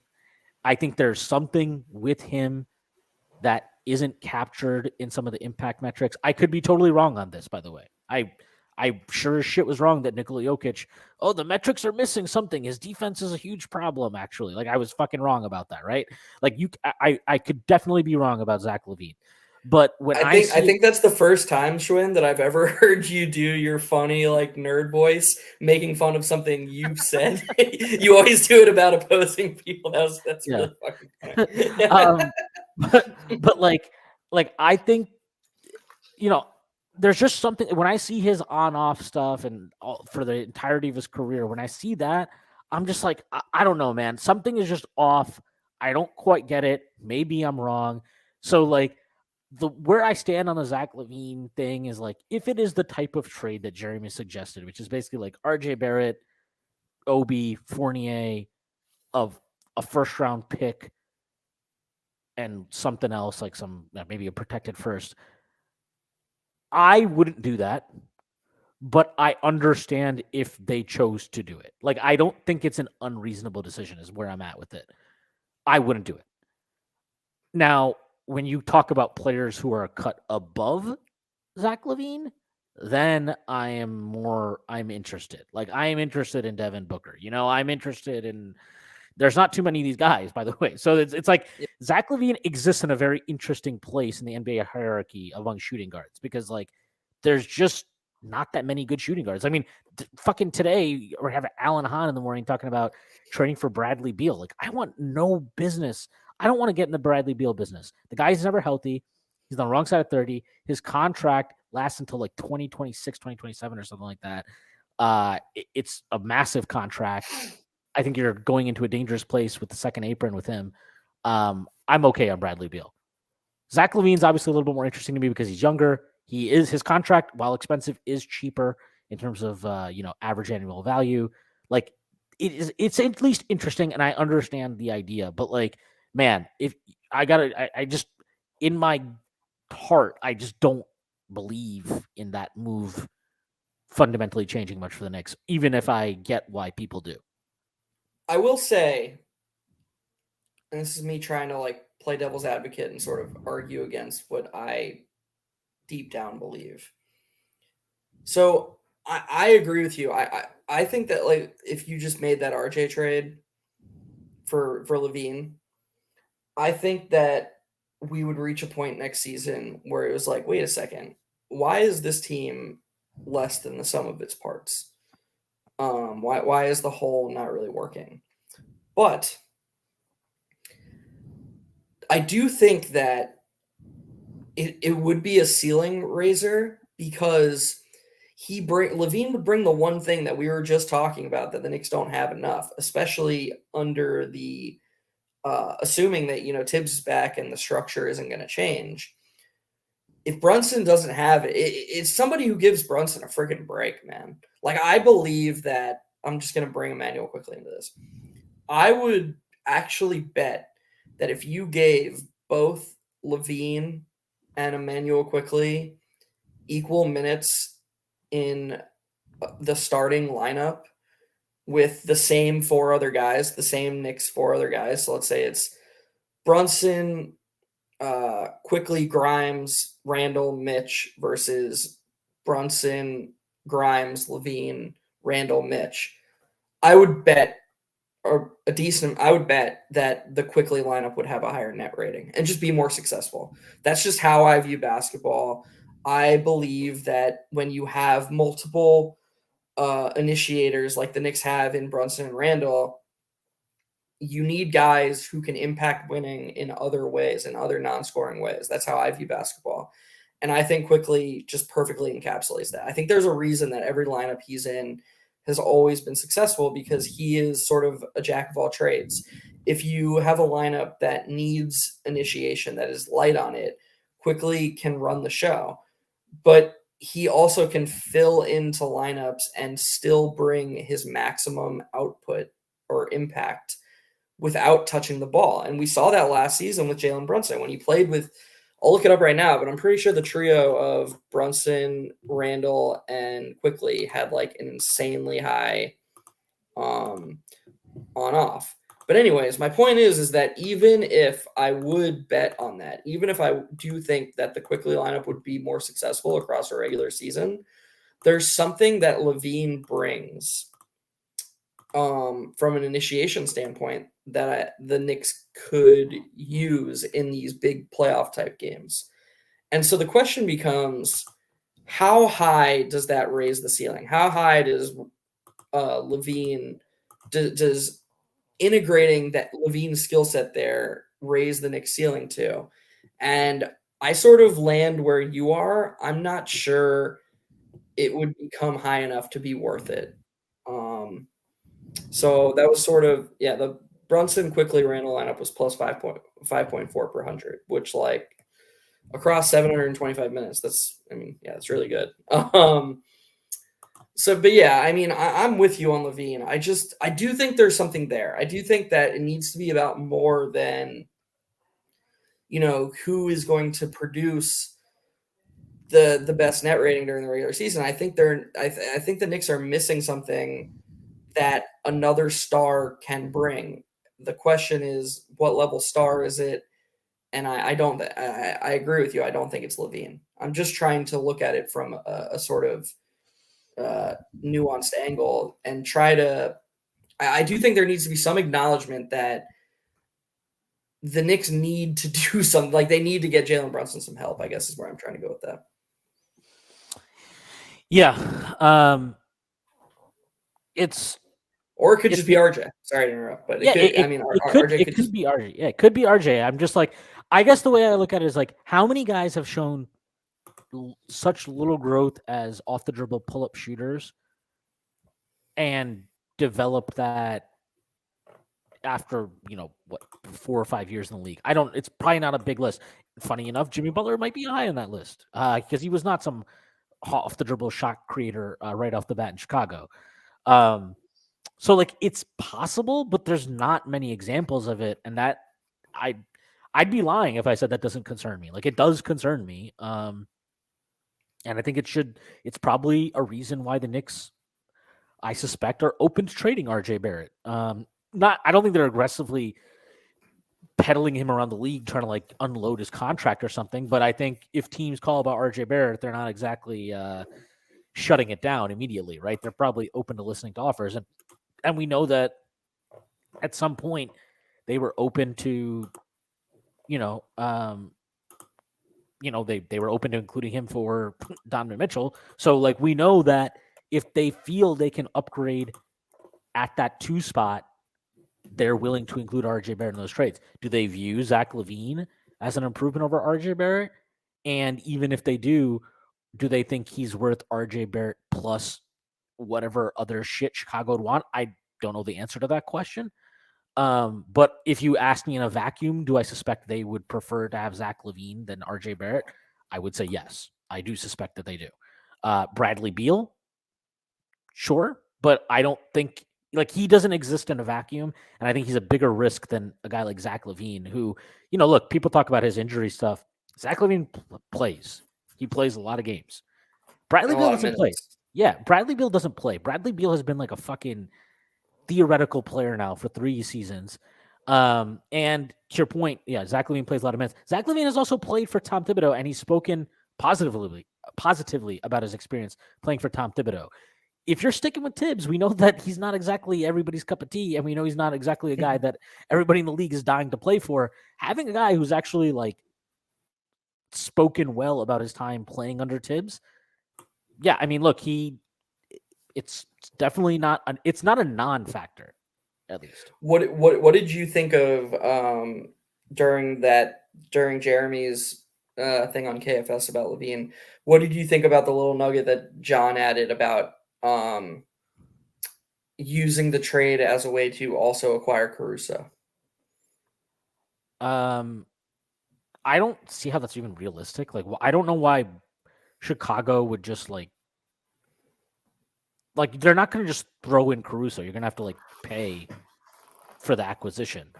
So like, am I open to that? Sure, but I feel like then you're going to get into a cost, like a price point that I'm not sure is comfortable or makes sense for the Knicks. Unless you think like, if they think getting Lavine and Caruso for like, let's say they were effectively replacing RJ and I don't know, fucking IQ, Hart, somebody in the rotation, like if they believe that makes them a championship team, then I guess it might be worth it. But like, do you think that? I don't. And I just, again, like, I don't think Chicago's just going to include him in the deal. Like, you're going to have to pay on top of that. Yeah, I assumed it would be draft capital. So like the Knicks would go into next season with Caruso in like the deuce role, and it would just be, like the bench would be Caruso, Quickly, Hart, and Hartenstein, and then the starters would be Brunson, Grimes, Lavine, Randle, Mitch. Sorry, say that again? I assumed that it would just be draft capital that would be thrown in. Yeah, it would, but if you're getting Caruso, he has to take somebody's minutes. Right. So like it would be Obi's minutes he's taking. So now you're playing small. Well, Josh Hart's the backup power forward. I mean, yeah, it's fine. That actually does intrigue me. Yeah. I mean, I'd be open to that, sure. Like, I'm not saying no, but like, again, I don't know. The Lavine thing is just such an interesting conversation because I don't like. He's just such a weird player to me. He's a player who tests my like core beliefs about player eval in a way that I think is challenging. I mean, he's 29. He's 29 years old, and his team just won his minutes for the first time in his career last season. That's concerning. Yeah. It's like, yeah. I mean, how old is he? Actually 29? Isn't he 28? I mean, not that it's a huge difference there. He's 28. I don't know. Okay. When he turns 29, he'll turn 29 this upcoming season. March 10th is his birthday. Okay. I mean, it's not like a huge fucking difference either way, but like, Lavine's contract, I'm just looking at it now. Hold on 1 second. Lavine's contract right here is he makes 40 million next year. He makes 43 the next year. He makes 46 effectively in 2025, 2026. And then he's a player option for 48.9 million in 2026, 2027 when he's 31. So you're basically getting him for potentially 4 more years, but guaranteed at least 3 more years. It's not. If you're going to trade RJ Barrett for a guy, at least make it a guy that is locked in on a contract. And locked in on a contract that isn't, I think that 50 million plus range is where you're really going to get into some dicey territory in the next year or two when Brunson hopefully gets an extension, Randle potentially gets an extension, Quickly will get an extension, hopefully again. But like, you're going to get into dicey territory. So, but like, I don't know. The Lavine thing is, if it happened, I'd probably just be like, I kind of get it. I'm not sure about it. We'll see what happens. Because that's kind of just what he is to me as a player. Like, I don't know. I just don't know with him. Yeah, no, I get that. I do think there would be like initial excitement just because it's always exciting to see new things, like even if you're a little apprehensive about it, I do think that it would create a buzz. But I think right now, unless the trade was just really generous, like if the Bulls just basically said like, hey, we're getting rid of our quote unquote big 3, which by the way, the fact that the Knicks were the one who got the mid 3 label, like, come on. But if the Bulls were like, all right, we're going to get rid of Vucevic, we're going to let DeRozan go play for a real contender, and we want to trade Lavine for what we can get for him. And, it didn't cost the Knicks too much outside of RJ Barrett and matching salary.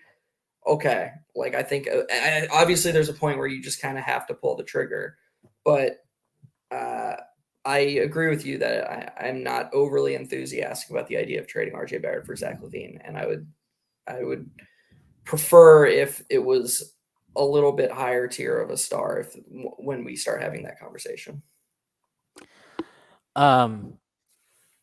Yeah, I think that's where I'm at. But like, look, this is the course the Knicks have set where they're not going to bottom out. They're not going to tank. So you're going to have to take some risks, and you're going to have to look for value in places where maybe other teams don't see the value you do. They did that with Jalen Brunson. Like, I mean, and I know they had a personal relationship with him and all that, but like at the end of the day, they rolled the dice on a player that I'd say like the vast majority of people, even the people that were optimistic about Brunson and what he could do, I don't think if you asked even those people, like, do you think Brunson would be this? They would say no. Like, they would be like, no, I did not think this was what was on the table with him. And maybe they make a similar bet on Lavine and they get rewarded for it. I don't know. It's possible. Like, I do think there's some low-hanging stuff with Lavine that is intriguing. Like, he should definitely shoot more threes. I'll tell you that. Like, he definitely should shoot more threes for a guy that hits at the clip he does. He doesn't take enough. He took 7.1 threes per game last year. That's less than Julius Randle. He's a 38.4 career three-point shooter. He was at 37.5 last year. He really picked it up after the All-Star break. This is a guy who should take more threes for sure. That's very low-hanging fruit that you can probably improve. And the Knicks have shown that, given their like adherence to analytics, at least as far as the shot chart is concerned, that's probably something I would, if you're a Lavine supporter, like trade for Lavine guy, that's probably one area you should hone in on. Is like, yeah, this is something the Knicks can definitely improve on. This was like considered a down year for Lavine. He finished with a 60.7 true shooting. His EFG was 55.8. Like, that's excellent stuff. He's been, over the last 3 years of his career, he's made 2 All-Star teams, by the way. He's at 61.5 true shooting. So this is like a pretty consistently efficient scorer. He's finished with a higher efficiency than RJ ever has in all but 2 of his 9 NBA seasons. So like, it's safe to say that, I talked about less than the sum of his parts. If nothing else, on a raw level, he's going to be a more efficient scorer than RJ Barrett. that's something you could say. He's not as frequent a driver as RJ Barrett, but he's a capable driver. He is very explosive when he gets around the rim. I think he got his explosiveness back after the All-Star break too. He looked really good to me when I watched him after that point in the season. But yeah, like, any move they make is going to carry some risk. And like, this is why I think like the idea that there's no risk in keeping Julius or in keeping RJ for that matter is stupid. Like, there's risk in anything they choose. And look, we've lived this with Julius Randle. We lived this. This guy like had an All NBA season, then turned to shit, and then went back to an All NBA. Like, we know the risk of like just keeping him around, and that's it. So look, the Knicks It have a almost big feels like we're being gaslit. Like, and I hate that expression, but like, it's just we went through. So there were people who, when Julius started to break out in 2020, 2021, who were like, maybe we should just trade him now. Like we're not a very good team still, and this is his peak value. And it's like, no, we gotta hold on to him. He's, how often do we get an all-star? Yada yada. Then we have that great run, and it's franchise player, gotta resign him, gotta extend him. Like, he's okay, that's fine, that's reasonable. And then he has a terrible season, and it's we can't trade him. His value's too low. We're not going to get back what we want. And now his value's too high. Like, it's just, it almost feels like we're stuck in this endless cycle. And like, okay, like, I guess if he retires a Knick and he just goes down as an all-time Knick, I hope we get some fun playoff runs out of it. I don't know. I don't even know what we're supposed to root for if there's no circumstance where you're even allowed to consider trading him, which it kind of appears that's where the front office is right now. And I think that, to me, I'm with you that I think, in my gut, I think the Knicks would be better off trading Julius Randle. But I'm definitely not sitting here like, oh my God, it's a colossal failure if they don't trade him. This is, what a disaster. Like, we don't know what kind of deals are out there. We don't know what those phone calls are like. But based on all the reporting and just word of mouth, it seems like they just have no interest in it, which to me that's disappointing, because outside of Brunson, I think they have to be open to anything. Yeah, I'm totally agree with that. And I just want to say, like, I've seen a lot of people talk about, like, I've got a lot of pushback on, like, I don't think the Knicks should make a massive star move. Like, I've never said the Knicks shouldn't make a move. I think the Knicks should make moves. I think they should try to proactively improve the roster. I'm just like, the Cat stuff. Fuck Cat. I don't want fucking Cat. Like, that guy. Like, oh my God. Look, the, I can the get people like, who are the trading for Zach Cat.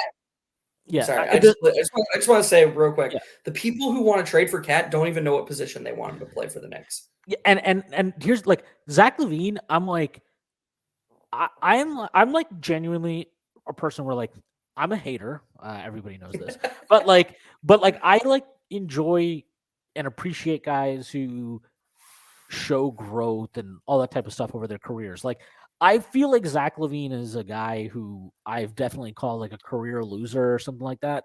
But he's a guy that I think in the right scenario, like a Wiggins, right, where you're like, all of a sudden you're like, oh shit, like, no, this guy is like, he's fucking useful. Like Aaron Gordon, we just saw it with him, right? Like, holy shit, no, this guy he can contribute when you put him in the right context. He can contribute to a highly competitive team. I think Lavine has that potential. Cat, fuck Cat. The Cat does not have the like. I'm so out on Cat. Again, like you said, people don't know what position you want him to play.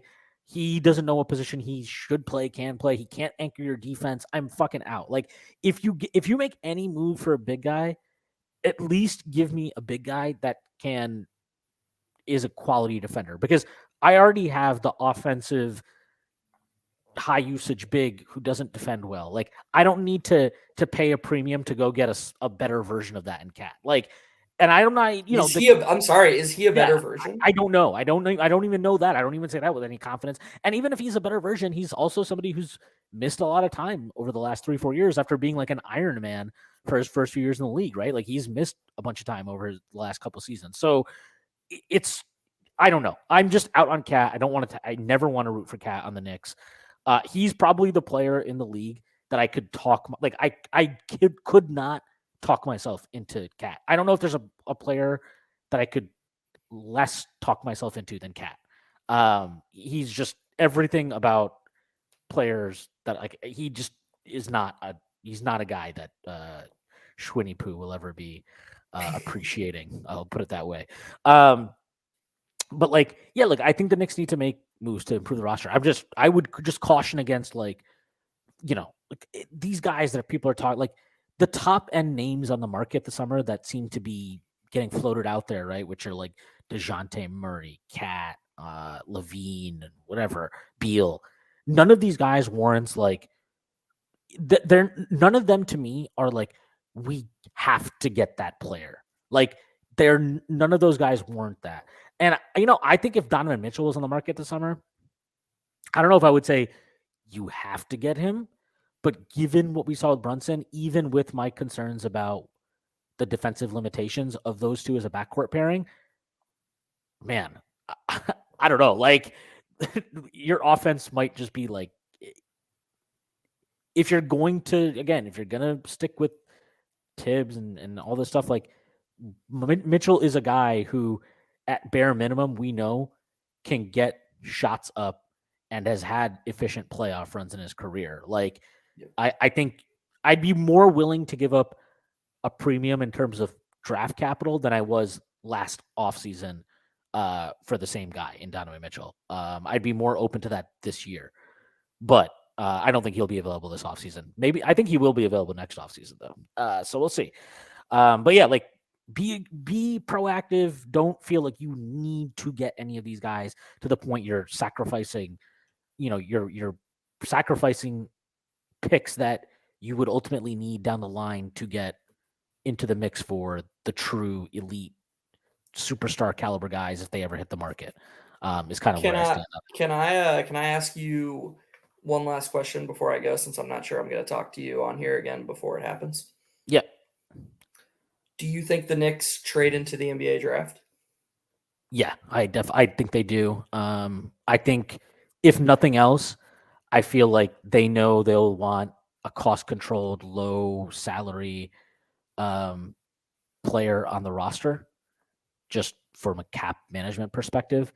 And I think, I don't know if Obi's going to go out in that trade, but I do think they would want a rookie-scale player to replace and effectively reset Obi's contract in a way. That's what I think. I'd be pretty surprised, and I'd actually be annoyed if they don't make a pick in this year's draft. Like they didn't draft a player last year. I mean, they drafted Keels, but come on, give me a fucking break. They drafted Keels, whatever. I think it's important, and even maybe more important than it's ever been, that you are always keeping young, developing talent potentially in the pipeline. And so I hope that they do, and I think they will. So, yeah, that's where I stand on that. To sort of follow up, do you think it's possible that if the Knicks make a big trade, whether it's, I know you said you don't want it, I'm just throwing names out there, whether it's Cat, whether it's Lavine, do you think it's possible that something like that happens on draft night? Or do you think that if it happens, that'll happen, more in July, August type? Obi? Or are you talking about Lavine? Sorry. Like if the Knicks make a trade for like the trade, like a big trade, like Lavine or Cat, do you think it's possible that happens on draft night, or do you think that'll happen more in July or August? I think that can happen around the draft, maybe draft night or at the start of free agency. Like I would be surprised if a Lavine trade drags into August or something like that, the way that that Mitchell did. But I mean, the trade market is always so weird. We don't know what the fuck the Bulls want to do. I will say, like, if you put yourself in the Bulls' shoes, where like we know that they have effectively had a hard cap for years because of their cheap ass ownership, but like given that, but they also don't seem to want to rebuild. I think trading Lavine for an RJ Barrett led package, whatever that is, I could see that being appealing to them because it does. One, it's a cheaper contract than Lavine. He's a much younger player than Lavine. It's not a punting. You're not punting on trying to win ball games now, but you're not like it's it's an interesting pivot for them. I think it's an appealing pivot for them in some ways. But Can I just say that I think that well, let me I'm not going to say that they should just do a full on fire sale, but I think that they are low key in a better spot. Like I know they don't have a pick this year, which that sucks. But I think they're low key in a better spot than it seems outside of their big contract guys. Like I'm actually strangely high on Kobe White. I thought he finished the I like Kobe season White. I thought he finished the season really strongly, especially on the defensive end. Patrick Williams went from the league's most overrated player or young player to kind of slept on, and I think he's a good player, a good young player. I have a And I feeling think that I have a feeling Patrick Williams is going to get extended this offseason, and I have a feeling that number is going to quickly morph him back into being overrated. yeah, all right. I can see that, but my point is that that's somewhere to start. And if they were to me, I think if they were willing to, again, they don't have to blow it up, but if they were just willing to say, okay, this core isn't winning, let's add another young guy or two to this mix and really go into next season, because I think they're done giving picks to the Magic after this season, right? Yeah, this is it. This is the end of the So very, very good Vucevic trade. they don't have that incentive to try and be as good as possible anymore, to try and because their picks don't matter. If they go into next season, they're like, all right, we're going to focus on Kobe, we're going to focus on Patrick Williams, we're going to focus on, let's say they brought in RJ, let's say they somehow got RJ and quickly from the Knicks, let's not act like that's impossible. That's not impossible. I think it's impossible for reasons that have. I think the reason why RJ Barrett is the main name being floated around as like the guy the Knicks would move off of is one, yes, that I suspect the Knicks feel like he was. I mean, look, all the data points to this. This is not like a controversial take that he was one of the more ineffective players in the team last year, the most ineffective player in the team last year in a lot of ways. So I think they could suspect like, oh yeah, we can improve that thing. But the other reason is he is now on a real salary, and because of that, using him as a make weight to get into the player class, the caliber of player that you're trying to acquire is a lot more palatable. And I think the reason why they end up why Quickly will stay and why I think Quickly will get extended is he is the guy that you probably use as the main outgoing piece down the line, or at least one of the main outgoing pieces down the line, to aggregate salary to acquire the level of player that you ultimately want to acquire. So I think both of those guys, like I know that's a very corporate Gordon Gekko way of viewing players, like building out your roster. But that's just what I think. I would be shocked. I'd really be shocked if they ever moved RJ and Quickly for a guy like Lavine, like for Donovan Mitchell. What I believe is there's a human element here, and like it or not, Leon Rose knows that their front office is known right now as the one that didn't pull the trigger for Donovan Mitchell. And so I think that if they get to the 10-yard line and the Bulls say, all right, well, we're willing to part with Lavine, but what do you like? We'll throw in Caruso and you have to throw in Quickly too, and they're willing to make that work. Caruso is a Tibbs guy, and I don't think that's impossible is all I'm saying. But whatever. My point is that I think the Bulls could actually be in a spot where they go into next season and they say, okay, we're going to try and make our 2024 pick as valuable as possible, and we're just going to focus on these young guys. We're going to focus on White and Patrick Williams and a couple other guys. And I actually don't think that's that bad a spot. And I think the only thing keeping them from that is coincidentally their best players and their cheap ownership or the front office that still thinks they can contend. Well, I don't even think the front office thinks they can contend. I think the front office.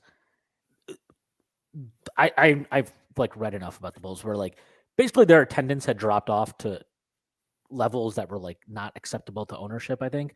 And so part of the motivation to like win now and Lavine's window or whatever was to get fans back in the fucking stadium. And so that's why I think like I think RJ Barrett gives them a chance to do like a soft reset, right? Where it's like you're going to take a step back, but you're not tanking. Like you're not like just full on going to like you're not trying to actively lose games. To your point, like I agree. I think Patrick Williams is better than probably consensus is right now. I like Kobe White. I think he's just like a solid player. Actually, he's one of the few guys on that team I was like genuinely impressed with last season. I thought he had a good year, and like you can probably get something okay for DeRozan in terms of assets. You can probably get something okay for Vucevic, or like maybe you just keep Vucevic because he's like a good old head veteran guy to have around. Who knows? But like, yeah, I think from a profile standpoint, even though he's not worth obviously what they traded for, he does help open things up for young guys who need space to operate. So he's not going to help you win games. But does he sneakily alleviate the burden on a Kobe White to give him more space to shoot or to get into the paint? Absolutely. Yeah, 100%. So yeah, I mean I think I'll like if I had to guess, is RJ Barrett a Knick when the season starts? I think right now I'm leaning like slightly no. I'd probably say like 45%, or I'd say like I think it's more likely he's not a Knick than he is, but I don't think it's a huge thing. Like I think it's like I'd say like 55-60%. I think he's not a Knick. And I think part of that is because like Simmons and Russillo talked about this on their pod yesterday, but like as kind of I know that if you listen to like the first hour of this pod, you're like, wow, these guys are like so fucking depressed about this team. But like I think the East is open. Like I think the East is there. Miami got out of it, and I don't think if you ran this playoff back like 15, like if you ran it 100 times, how many times is Miami getting out of the East? Like 3. You know what I mean? Like I don't think they're like it was not a high odds thing for them. But like if they don't make a change, what is their over under next season? 43. Exactly. Yeah. But like I think this Boston situation with Jaylen Brown, like my just thinking about them is like they've ran this team multiple times. They've had these two guys as their primary scorers, offensive options now for about 4 seasons. Like I know it sounds ridiculous because they've lost in the finals and they've gone to 2 conference finals and they've come up short. But like I really think that I don't know if there's a guard in the NBA that exists in the very narrow pathway archetype, whatever that you want to phrase it as, that can optimize and make Jaylen Brown and Jason Tatum like get them over the top, because fundamentally those guys need the ball to be effective, and like they don't really have a great flow together. Like they do a lot of like what we do, where it's like a take your turns thing. They're just a little bit better at. They're a bit better at it because those guys are better talents potentially. I mean, I actually think Brunson is every bit the offensive player. Either of those guys is better than Jaylen Brown for sure. But anyway, you get what I'm saying. And so like I kind of feel like that has run its course, and they should probably move off Jaylen Brown instead of giving him that ridiculous supermax. That's just me though. Like I would seriously consider going after Damian Lillard if I were them. I like really think that I would really consider doing like Jaylen Brown and then one of their guys, one of their salaries or whatever for Damian Lillard. I would offer that straight up. I think you like, to me, Tatum is the guy. He's way better than Jaylen Brown. I don't even think people that argue that like it's a thing is just insane to me. Tatum is on a totally different level than Brown. But like Dame, one's I think a top 5, top 10 players. Like what? They're top 30. Yeah, and I just think like if you're trying to like, I think Tatum is good enough that you should be trying to win every season, and if you're trying to win every season, I think Damian Lillard is better next season than Jaylen Brown. I think Damian Lillard is better for the next 2-3 seasons than Jaylen Brown, even as he gets up there in age. Like I'm pretty in on the idea. Like if I were a Celtics fan, I'd be really wanting to get out of the Jaylen Brown business and moving into the Damian Lillard business. I would also like, hey, if that fucking Simons number 3 package is out there, I'd offer Jaylen Brown for that. I think Simons has the potential to be a star scoring guard. I think that number 3 overall pick gives you an opportunity to get another high ceiling player in. And I'm just of the opinion that they need to change course, or not change course, but they need to make some real changes, not just on the fringe changes. And I think it's stale there. I think those guys have been together, not just Jaylen Brown, but like it's Jaylen Brown, Tatum, Horford, Smart, right? These guys have been together for so fucking long. I just think you need to shake things up. So, like, this is my point, though. Like, I think Milwaukee is trying to do some kind of like they have to do probably some kind of soft reset around Giannis as they move forward. Middleton doesn't look like he's the same guy he was a couple years ago. Brook Lopez is a free agent. Who knows if they're going to retain him? So you've got that. The Miami thing, again, like we talked about, is that really replicable? Probably not. Philly, is Harden going to stay? Even if he does stay, how fucking are they? How good are they? Do you think? I think the Knicks could definitely make moves to get past Philly. Who else is a contender? Like Cleveland. I don't know. They definitely need to make some real changes. We saw that in the first round of the playoffs. The Nets, I think they're way far off. Orlando, I like, but they're young. They're not going to compete for a title right now. There's the East is there, man. Like there's opportunities to get better. And that's kind of why I feel like I do think they feel Lavine is a better player than RJ Barrett right now. And I think they also feel they have a real opportunity to compete in the East. If they think Lavine is good enough that he gets them into that up next tier, I think they'll take it. And that's why I suspect, or I feel a little bit, I'm very up and down on this, but I think gun to my head right now, if I had to bet one way or the other, I would say RJ Barrett is not a Knick to start this upcoming season. Do you think that Zach Lavine is the worst player not what you would do? Do you think that Zach Lavine is the worst player this Knicks front office would trade RJ Barrett for? Or do you think that there would be a willingness to trade him for a player like OG Anunoby? I don't think they would do it for OG Anunoby because he's going to hit the free agent market next offseason. And I feel like a lot of RJ's value is just the contract he's on is like fair market at least and has the potential to be a steal, right? Like it's a good contract and you're going into a CBA that we know that the restrictions are going to be very different. I think Lavine is probably the worst player. And I don't know, is Lavine worse than OG Anunoby? I think a lot of people would be split on that. I personally think Lavine is definitely better. I think most people would say Lavine is better. I think most people would, but that there's those weird OG truthers out there that are he's fucking Kawhi. All right, man.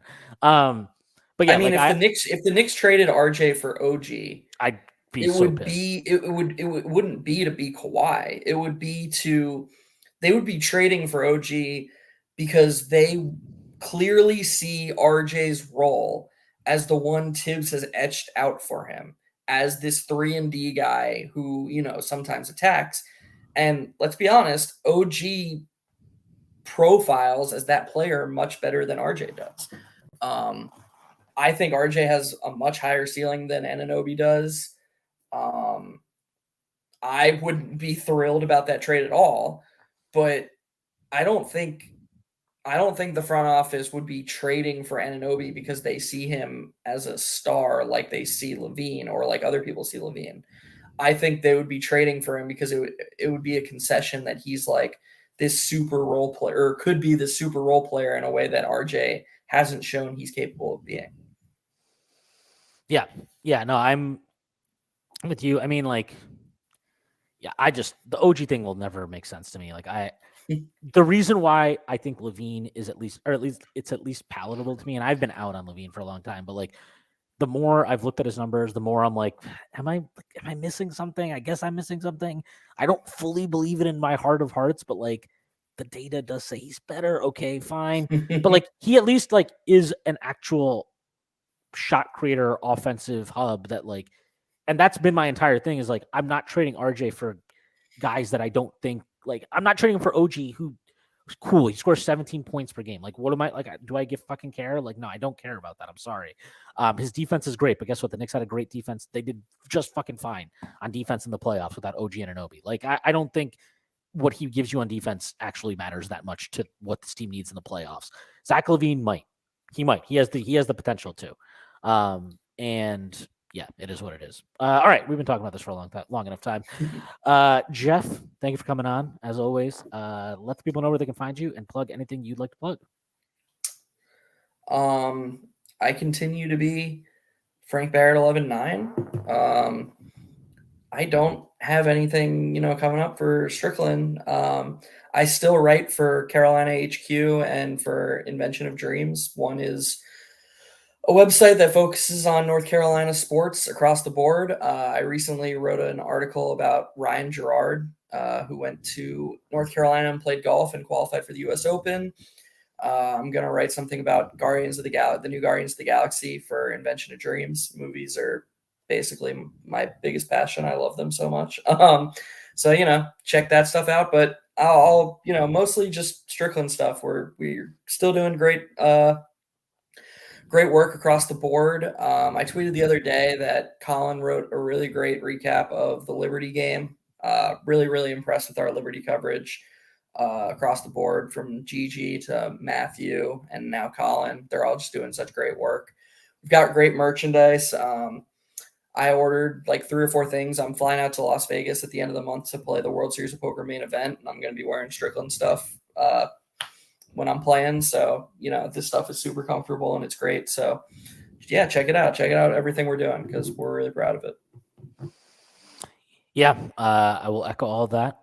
Also, have to mention, this show is brought to you by betonline.ag. So thank you to them for sponsoring such a wonderful show and product. I have nothing to plug personally. So just again, I'll echo everything Jeff just said. All the WNBA coverage for the Liberty has been really, really good. And Prez is cranking out more draft stuff. So be on the lookout for that. Aside from that, that's all. So I hope everybody has a great start to the week. I hope everybody enjoyed Miami losing yesterday. I know I thoroughly did. Another season in the books without, let's go through this, without the Celtics, the Lakers, the Bulls, the Heat, and the Pacers, and the Nets, and the Sixers having not won a championship. So that's about a quarter of the NBA that I'm always actively rooting against and living in fear of succeeding. So anyways, that is our pod for today. Everybody has a great week, and I'll see you on Friday.